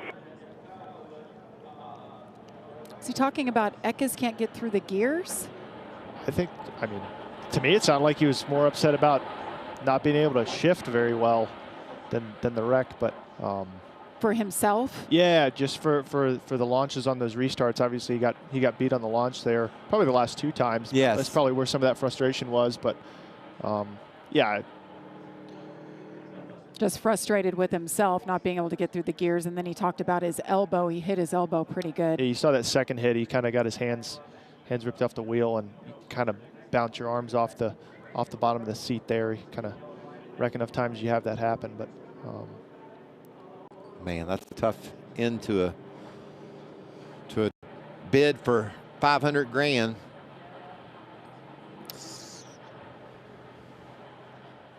Let's listen to Christian Eckes' radio. They did not mean to hook him there. I was trying to get mine. 4. Get reset. He said he was not trying to hook him there, which means coming into that right rear. NASCAR frowns upon that. Just looked like tight racing at Bristol. Maybe just moved over a little bit, but the result was a crash for Corey Heim. Haven't seen a lot of that over the years, over the last couple of years for Corey Heim. Well, as you take a look at Corey Heim's truck on the hook, it has been a wild night, It guys. has been that. We have seen a little bit of everything. Frankie Muniz, Tyler Reif get together early. No small wrecks here. There's the Rife truck. Frankie out of his. Life's still unfair. Well said right there. Frustration for Frankie Muniz. Then 3 wide. Tanner Gray on the short end of that. Ricky Stenhouse around on the back. Carson Ferguson taking us along for the ride in his incidents. Corey LaJoy. Into Luke Baldwin. And then Kyle Busch from the lead. Won't refire, loses a lot of track position. And then this is the most recent incident that has us under caution for the 8th time. Huge hit for Corey Heim and the man who drives the truck that Corey Heim did, Caden Honeycutt. And look at Lane Riggs coming in there.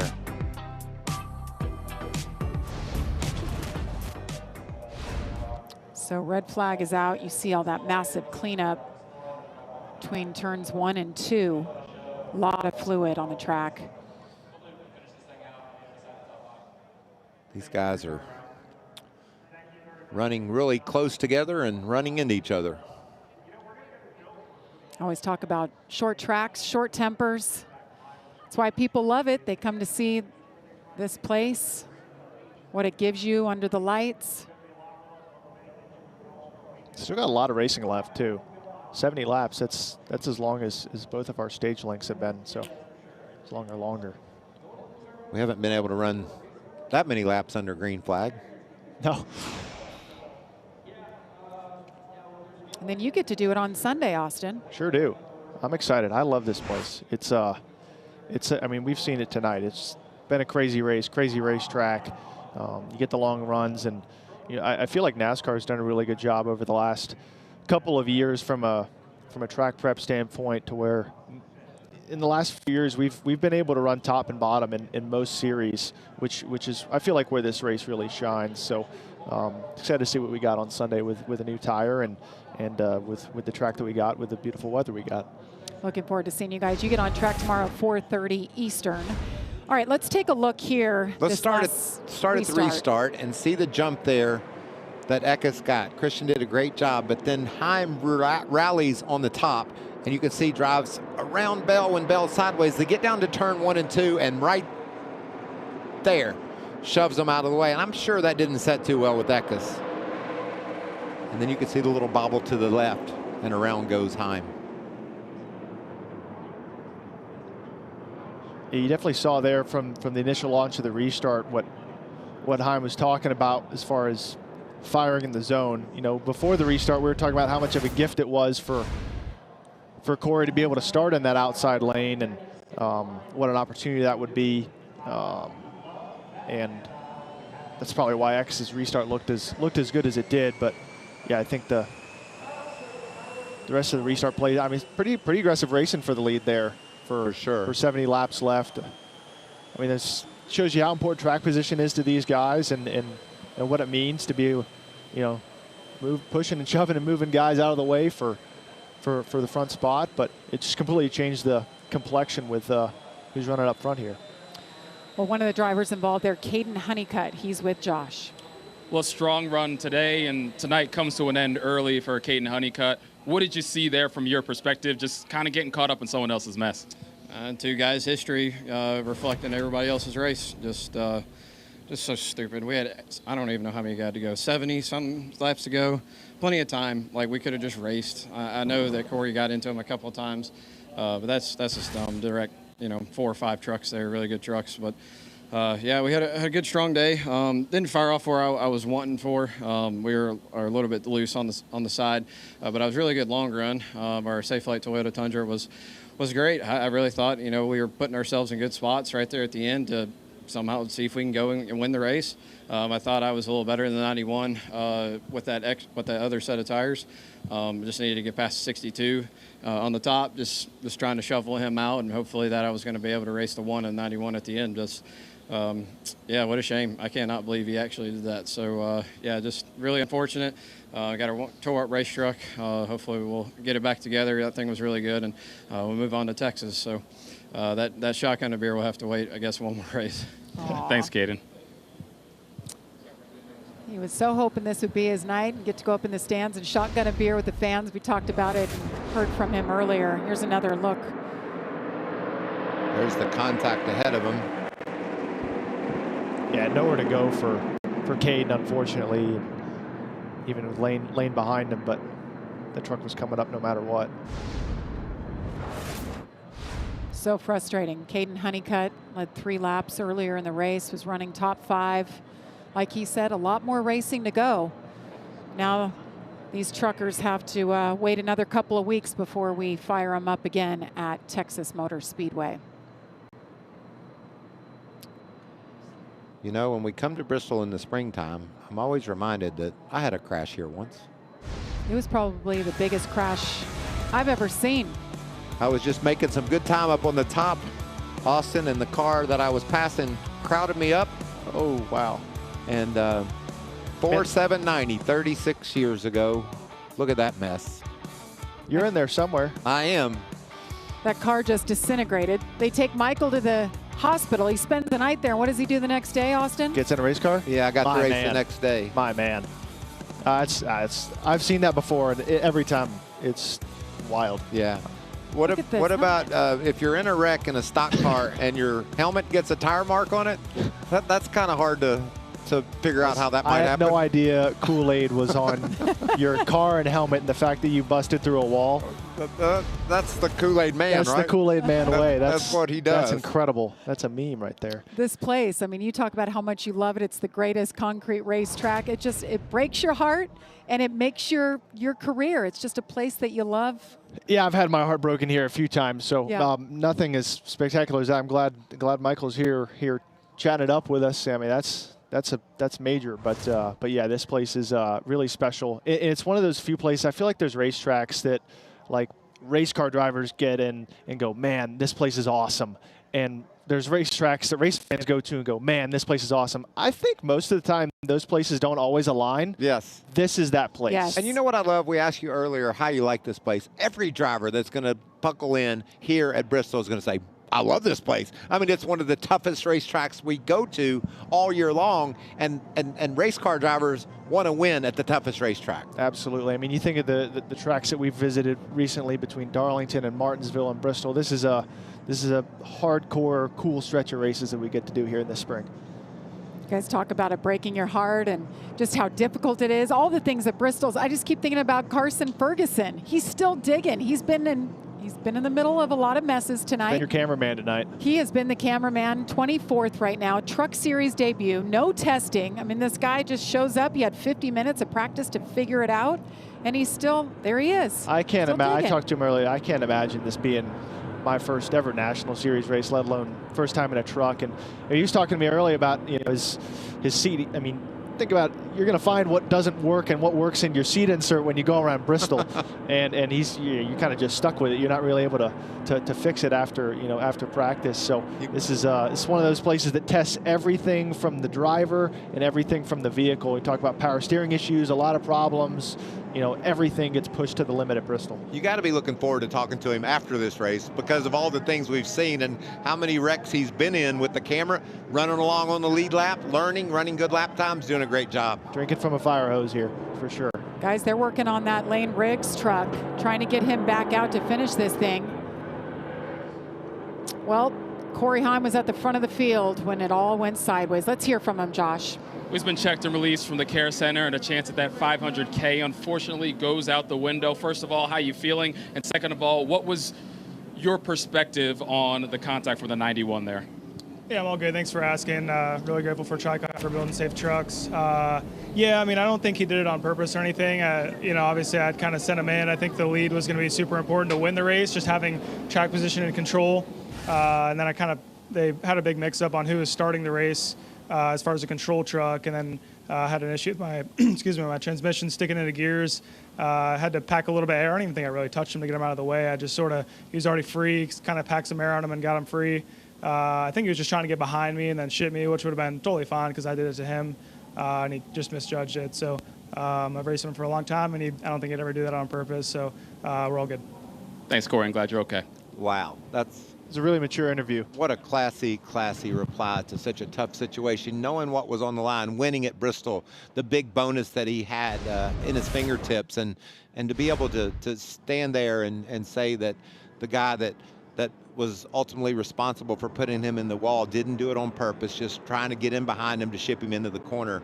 That was mature. And what shows he has good perspective. It's easier for us to sit here and look at both sides and see who has what, but for Corey to be able to have that 5 minutes later and have that experience, maturity to kind of look at that, I think it's important. It sets a good example. Well, Caitlin is standing by with Christian Eckes' crew chief, Dave Ellens. Yeah, Dave Ellens, we heard Corey Heim's perspective on what happened. What did you see there, and what do you tell your driver as he continues on to kind of shake this off and put it behind him?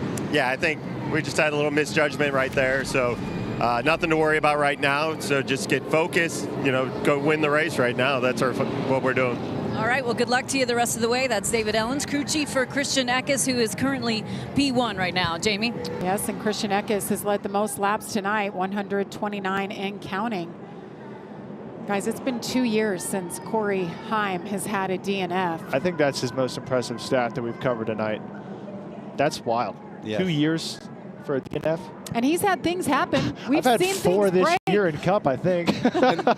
and by the way, we're laughing with you, not at yeah, you, I know. Austin. by the way, he that's the way it DNF'd goes. from the lead. I mean, True. That's another fact that's hard to fathom. How about Christian Eckes around this place? Pretty good. That's a lot.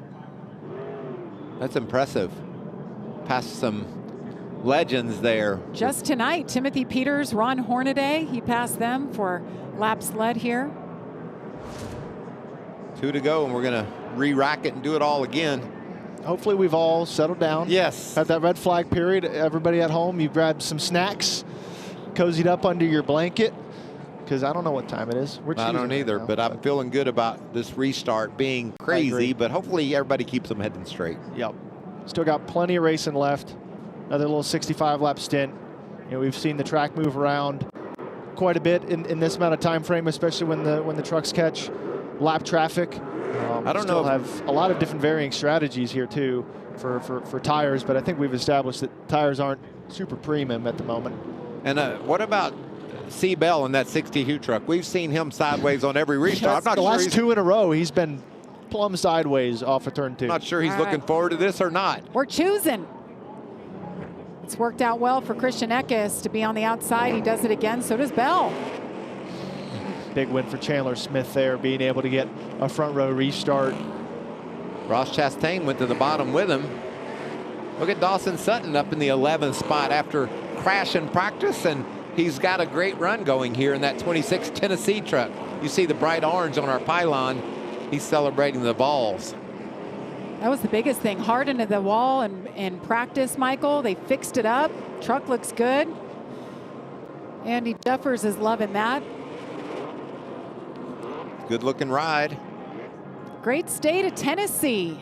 We're celebrating the balls here at Bristol, Tennessee. Let's go racing, see what we can get done here. Kyle Busch still lurking back there after that issue last caution. You saying he's not out? He's not out yet. Okay. We're gonna see how Chandler well Smith. Chandler Smith does on this bottom lane launch. This is going to define his race if he has a chance to win or not. Ty Majeski up in the mix. Some new faces, guys. Chandler Smith, Christian Eckes. Green flag back in the air. 63 laps to go. Great restart. Here comes Christopher Bell on the outside. It's a really great job by Christopher Bell to be able to stay on that outside lane in 1 and 2 and finish the pass and be able to get on the outside for 3 and 4. It's going to be tough because this bottom lane, even though it's got all that speedy drive, this bottom lane's still going to be the dominant groove for a while here. So Christian Eckes has to hang tough. And look at Chandler Smith. He sees these two side by side. Would love to get up there and take advantage of it, but he just can't quite get there. Inches apart at the front, lap after lap. Chandler Smith trying to hang on. Slides up into Christopher Bell. They both hang on to it. Look at Bell. Gives him a little bit more room that corner, but I think he's got the momentum on the high side to grab the lead, and he does. First time leader for Christopher Bell tonight. Christian Eckes. Incredible job through that 1 and 2 on that first lap of that restart to be able to hang above, grab an outside quarter panel, going into 3 and 4, and get control of this race. Bell becomes our 7th different leader in this race tonight. See Chandler Smith, who restarted on the front row, back to 3rd. Ross Chastain up to 4th. Kyle Busch there, 5th. Best we've seen Ross Chastain in that 45 truck all night long. Oh. Ty Majeski restarted in the top 10. Issues on pit road. Sounds like he's got a flat tire somewhere. That's what we're hearing. He's into his box, as you can see.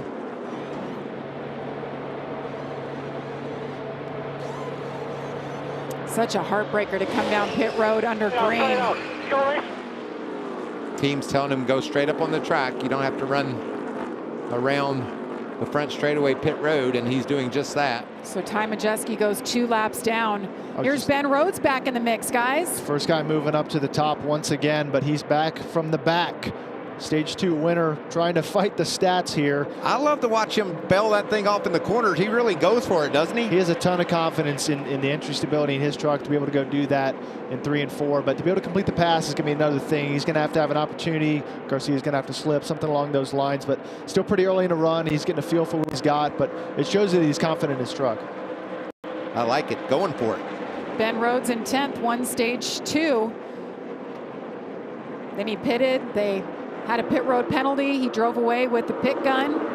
Now he's raced his way back up into the top 10. He just needs to have a solid points night.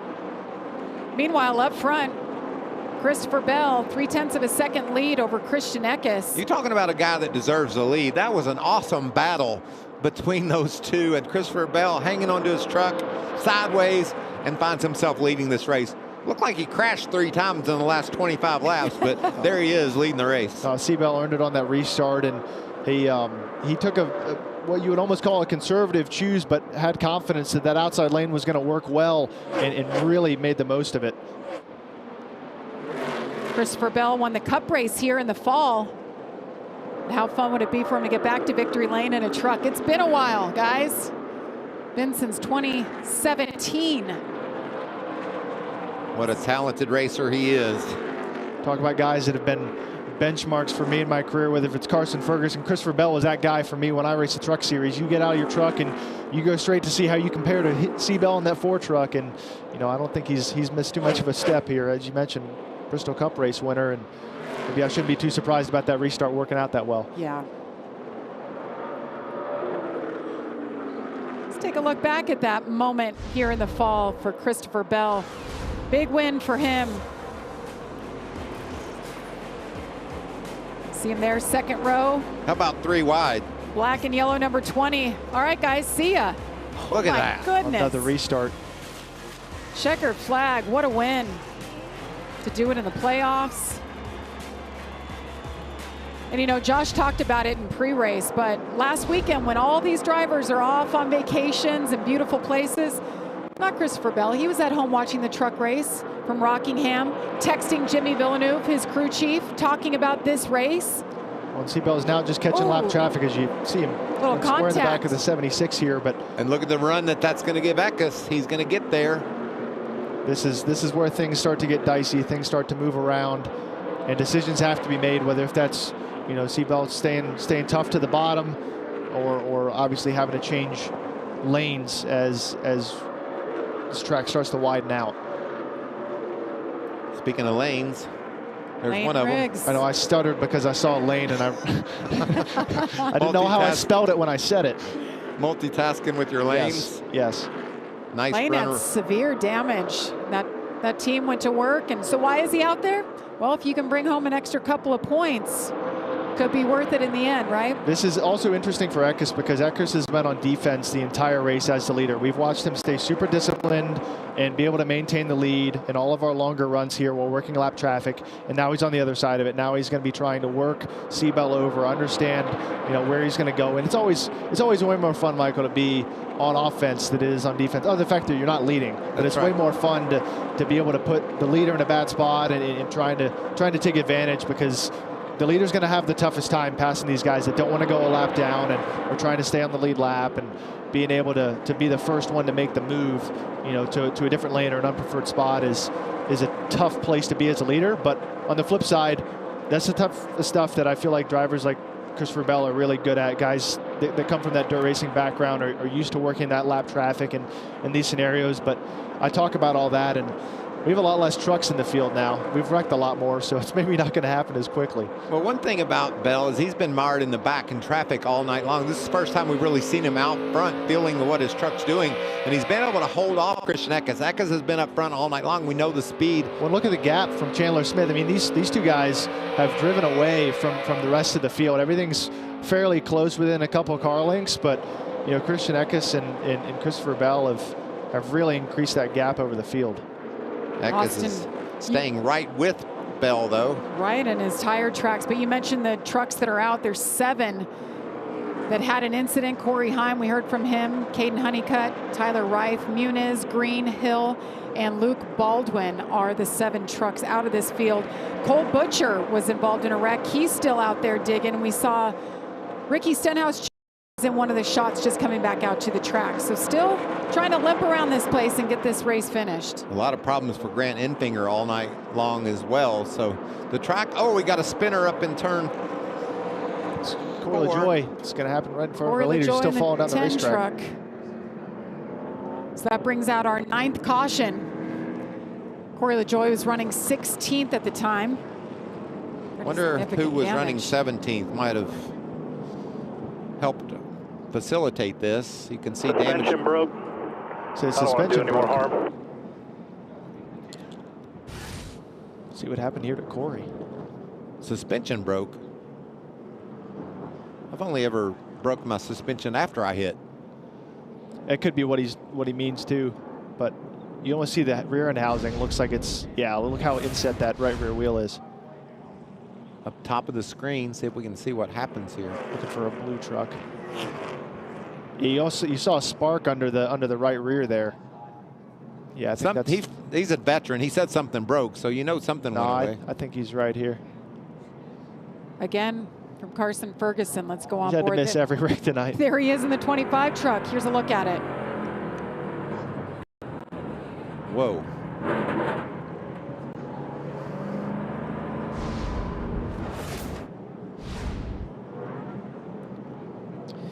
So Corey LaJoy made it back into the garage.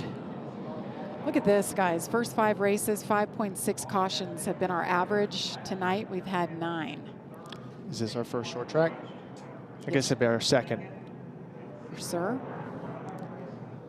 Carson Ferguson has made his way into the top 20 after showing us all the wrecks that have happened. He's been able to work his way through them all. It's pretty cool. Definitely our first short track. We had a couple of 1-mile tracks, but... Depends on what you define as a short track. Yeah. Rockingham, Darlington, St. Pete, Atlanta, and Daytona is where we've run in the truck series. But we've got a lot of short tracks still to come this summer. So where are we going next? We're going to have a couple weeks off, and then we are headed to the great state of Texas.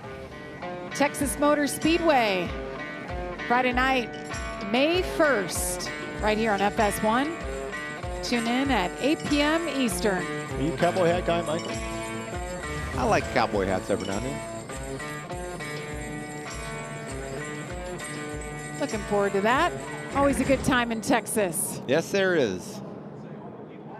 They have built a city around that racetrack, by the way. Remember going there, Michael? Yeah. Nothing was there. There's a Buc-ee's across the street, if that tells you anything. Is that what defines like a metropolitan area? Once you've added a Buc-ee's to the lineup, you're there. That's what makes it. Well, I'm interested to watch this restart. Where does Christian Eckes line up? Does he go to the inside? Does he line up behind Bell? The restarts have been quite eventful.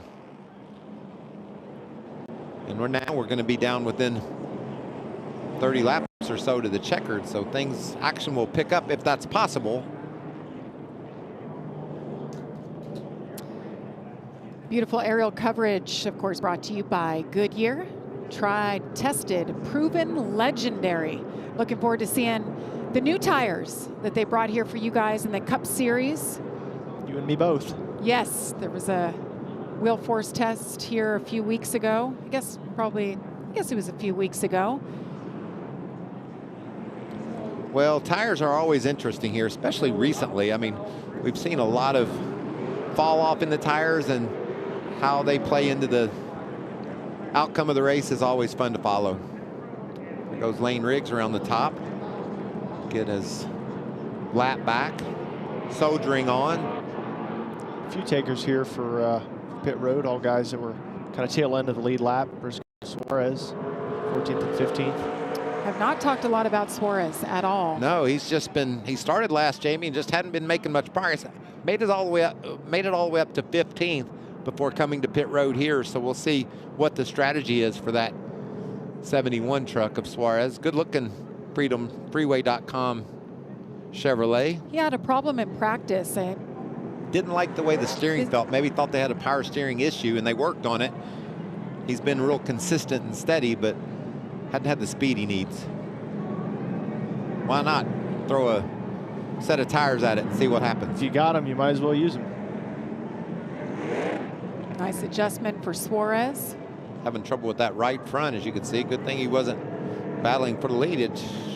Why won't that tire go on? That's what the crew guy's saying. A third Spire truck here tonight. I believe we'll see that about 5 times this season.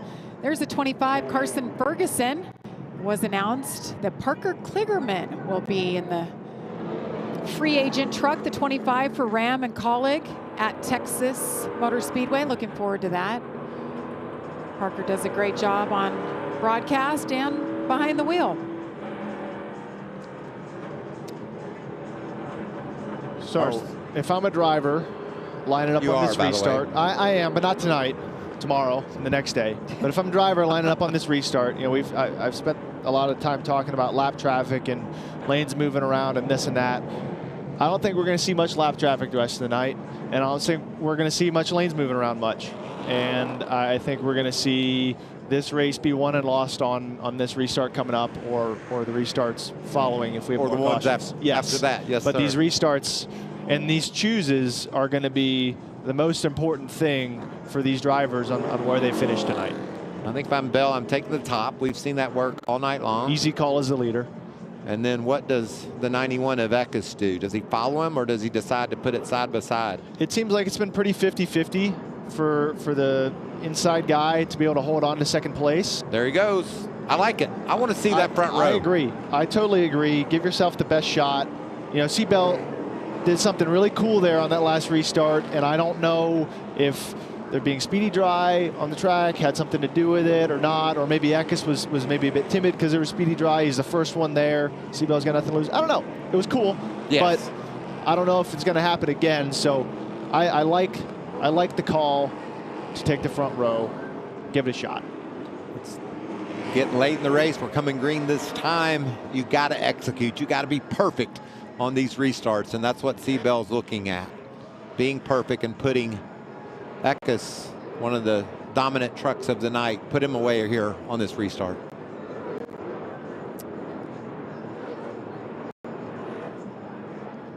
So 7 trucks out, 9 cautions so far tonight. Take the green here with 27 laps to go from Bristol Motor Speedway. Christian Eckes, Christopher Bell, side by side. Big push from Chandler Smith into C. Bell. And he rockets to the front. Chandler Smith in second. Great launch by Seatbelt. Not a very good launch by Christian Eckes. He was really mistimed the zone there and what Seatbelt was going to do. Big win for Chandler Smith there. Look at Ben Rhodes coming. We talked about how aggressive he's been. Around the outside. Can he make it happen? Third. Eckes lost 4 spots there on that restart. Side-by-side battle here. This is a for great third, and Ben Rhodes. Run for Ben Rhodes. It's fun to watch him work that high side, making it happen. He just drives it so deep into the corners, and then there he goes with that momentum on the high side. Nice job. He's been able to do that better than everyone else tonight. See him, he's up to third, as you said, with the strategy not playing in their favor, but this could be a great points night for those guys. I mean, he started last. Briscoe on those new tires. Yes, sir. Trucks all over the place. Back battle for 11th, 12th, 13th here. Chase Briscoe. Oh, Speedy Briscoe, he's got an issue. Does he have a flat right rear? He was sideways. Just got loose, I guess. That looked crazy, like he did have a flat, but I think the track was just really dirty up there. Yes, sir. Chase Briscoe was a contender earlier. What about a contender in Dawson Sutton? His day started horribly into the outside wall. Top 10, I think he would have taken that earlier today. You're exactly right. Great run for this young man. Tennessee driver Dawson Sutton up to 7th.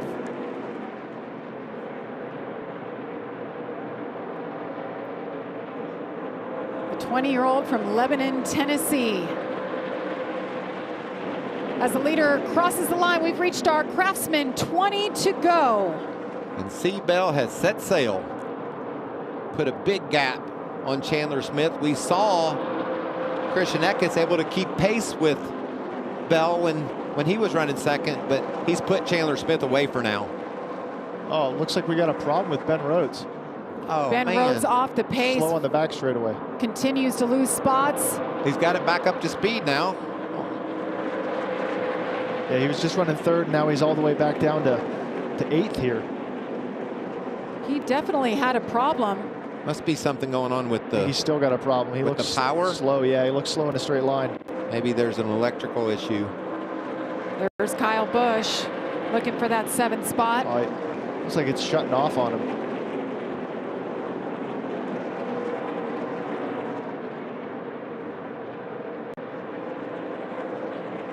Josh, what are they saying with Ben Rhodes? Yeah, Ben Rhodes just came over the radio yelling, it keeps shutting off, it keeps shutting off. So an issue for the 99 after they rallied back to the top 5, guys. So frustrating. We saw this a couple of times last year. I think Corey Heim was one that we saw come and go like that. That's a huge bummer. I mean, they had a truck that was capable of winning this race tonight, and we're in a great position to cash in on some good points. Obviously not tons here changed for the battle for the lead, but you know, Seabell is just checked out. He and Chandler Smith both, but Butterbean Queen was able to squeeze around Ben Rhodes and into the top 10 in that Ram number 12. So good job for Butterbean. Christopher Bell last lap around was just over a 1/10 of a second faster than second place Chandler Smith. Pretty neat. Seabell driving for Helmar Friesen Racing. They have that alliance with Tricon Garage, Michael, and it's just made such a big difference for this organization going to a 2-truck team full-time that they can bring in a Christopher Bell to get behind the wheel. Got the call last week, see if he wanted to come do this. And I was talking earlier, Austin, if somebody calls you and says, you want to run Bristol, you say, yeah, and then you say, who is this? You know, getting a chance to race at this place is something that's fun. Well, we talked about the triple truck challenge. Of course, Corey Heim won't be able to win this one and take the 500 grand, but there's still 50 grand on the line for the driver that is a Truck Series regular. So Christopher Bell would not be eligible. Next guy would be Chandler Smith, who could take home that 50 grand. Maybe that briefcase full of cash we've often seen. Got to make them feel good. A good consolation prize after the race if they inform you that you walked away with that. Smith working around the damaged truck of Cole Butcher. Quarter clear. Well, this is the best we've seen Chandler Smith hang on in a run. Oh, Seabell gets stuffed up behind the front row truck of Lane Riggs, this is definitely an opportunity for Chandler Smith. He had to work him over to get him out of the way, and Chandler was able to take advantage of it and catch up. Cut that lead in half, guys. 7 laps to go. Front Row Motorsports going for 4 straight wins here at Bristol. The 38's got to make something happen here quickly. Even with a little help from a friend, Chandler Smith just doesn't look like he has the pace to be better than Bell. He can equal him, but Bell just has great clean air pace. That's the most dominant we've seen a guy. I mean, Eckes led forever, but Bell's just, these two have driven away from the pack. That's a fast running truck here at the end of the race for Christopher Bell. It's pretty neat. Christopher Bell was so excited about the opportunity to run some races with them this year. Jimmy Villeneuve, his crew chief, was his truck chief when he won the championship here. So they go way back. It's kind of a homecoming, a fun place, a happy place for Christopher as he continues to lead here. Winding this thing down. It's been a night. We've seen a little bit of everything, guys. It is coming down to it. 3 laps to go. It's a little bit of lap traffic ahead of C. Bell, but I don't think anything he hasn't been able to manage yet. He'll catch it probably on the white flag lap, but that's funny because look how close. Chandler is just keeping him honest. Like he's staying close enough to where that lap traffic could really get on his nerves if they get there. I don't think they're going to quite do it, though. White flag will go in the air this time for Christopher Bell. It's been since 2017 since he's tasted victory driving a truck. Look at Chandler Smith. A half lap still to go. Chandler Smith is close. And he does it. Christopher Bell wins his 8th career race at Bristol. Gets it done. He came on strong. Great execution. I mean, he won that race on that restart. And yeah, just controlled and dominated from there. So drove like a veteran like he is and gets checkered flag for it. Big win for this, I believe this part-time truck. So always fun to have that. Buddy, thanks. That says the company really needed that. So appreciate you. Oh, that's so his cool. Crew Chief Jimmy Villeneuve. Excellent job, Jimmy. Excellent job. Thank you. Thank you for the opportunity. This is pretty freaking cool. Mr. Larson's here. Thank you. What a great feeling winning at Bristol is. You can see the smile and relief. You're so tense, you know, right up to the checker flag, and just hoping for no cautions too. This team has been through a lot over the last year. One of their co-owners, Stuart Friesen, having that major injury, having to have drivers fill in. Caden Honeycutt, one of them. Wanting to run a second truck, then joining forces with Tricon Garage, bringing in a Christopher Bell like this to show what they have and what they're capable of. Awesome burnout for this crowd.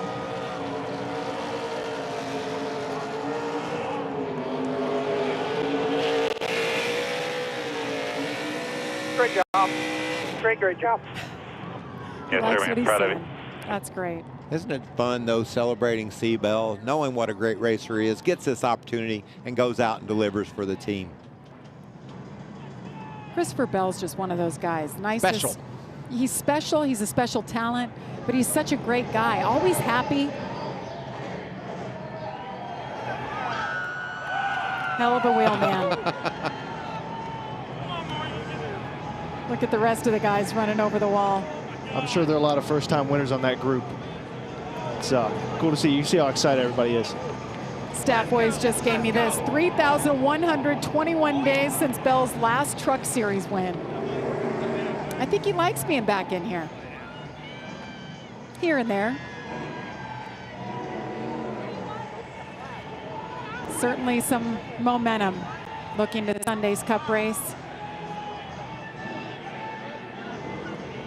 Won last time he was here. The helmet is off. Caitlin is with our winner. Well, what a race it was. A lot going on in that event. How were you able to execute on those final restarts to make this win happen, Christopher? Oh, man, that was just so awesome to be able to Win a truck race, man. It's been, since 2017 since I've won one of these things. So it's a lot of fun racing with this group, this HFR group. I got the unfortunate call last year to drive for Stewart whenever he got hurt, and we went out to Watkins Glen and almost got it. And they've been working really hard to get to victory lane. And whenever Stewart and Jimmy called me about this opportunity to, try and run some races this year, I'm like, heck yeah, let's do it. So just so special for me to be able to race with these guys. And these wins mean a lot to this team and this organization. So can't say thank you enough to Stuart Friesen, Jimmy over there at HFR, Mr. Larson. Thank you for the opportunity. Glad we got his logo in victory lane there. So yeah, I love this racetrack. Love you, fans. You guys got to see some demo racing there for a little bit. So I'm sure you guys love that. How rewarding is it for you? You mentioned this organization. They've been through a lot. Stewart has been through a lot. It's a small run team, and for you to do this here at Bristol, a very tough racetrack. Yeah, it's just, man, it's such an awesome racetrack. I always tell everybody this is my favorite place to go because it's so fast, but yet it's a half-mile in length. You got that short track racing with intermediate speeds. So I love this racetrack and can't wait for Sunday. Congratulations. Enjoy this one. Christopher Bell here, a winner at Bristol Motor Speedway.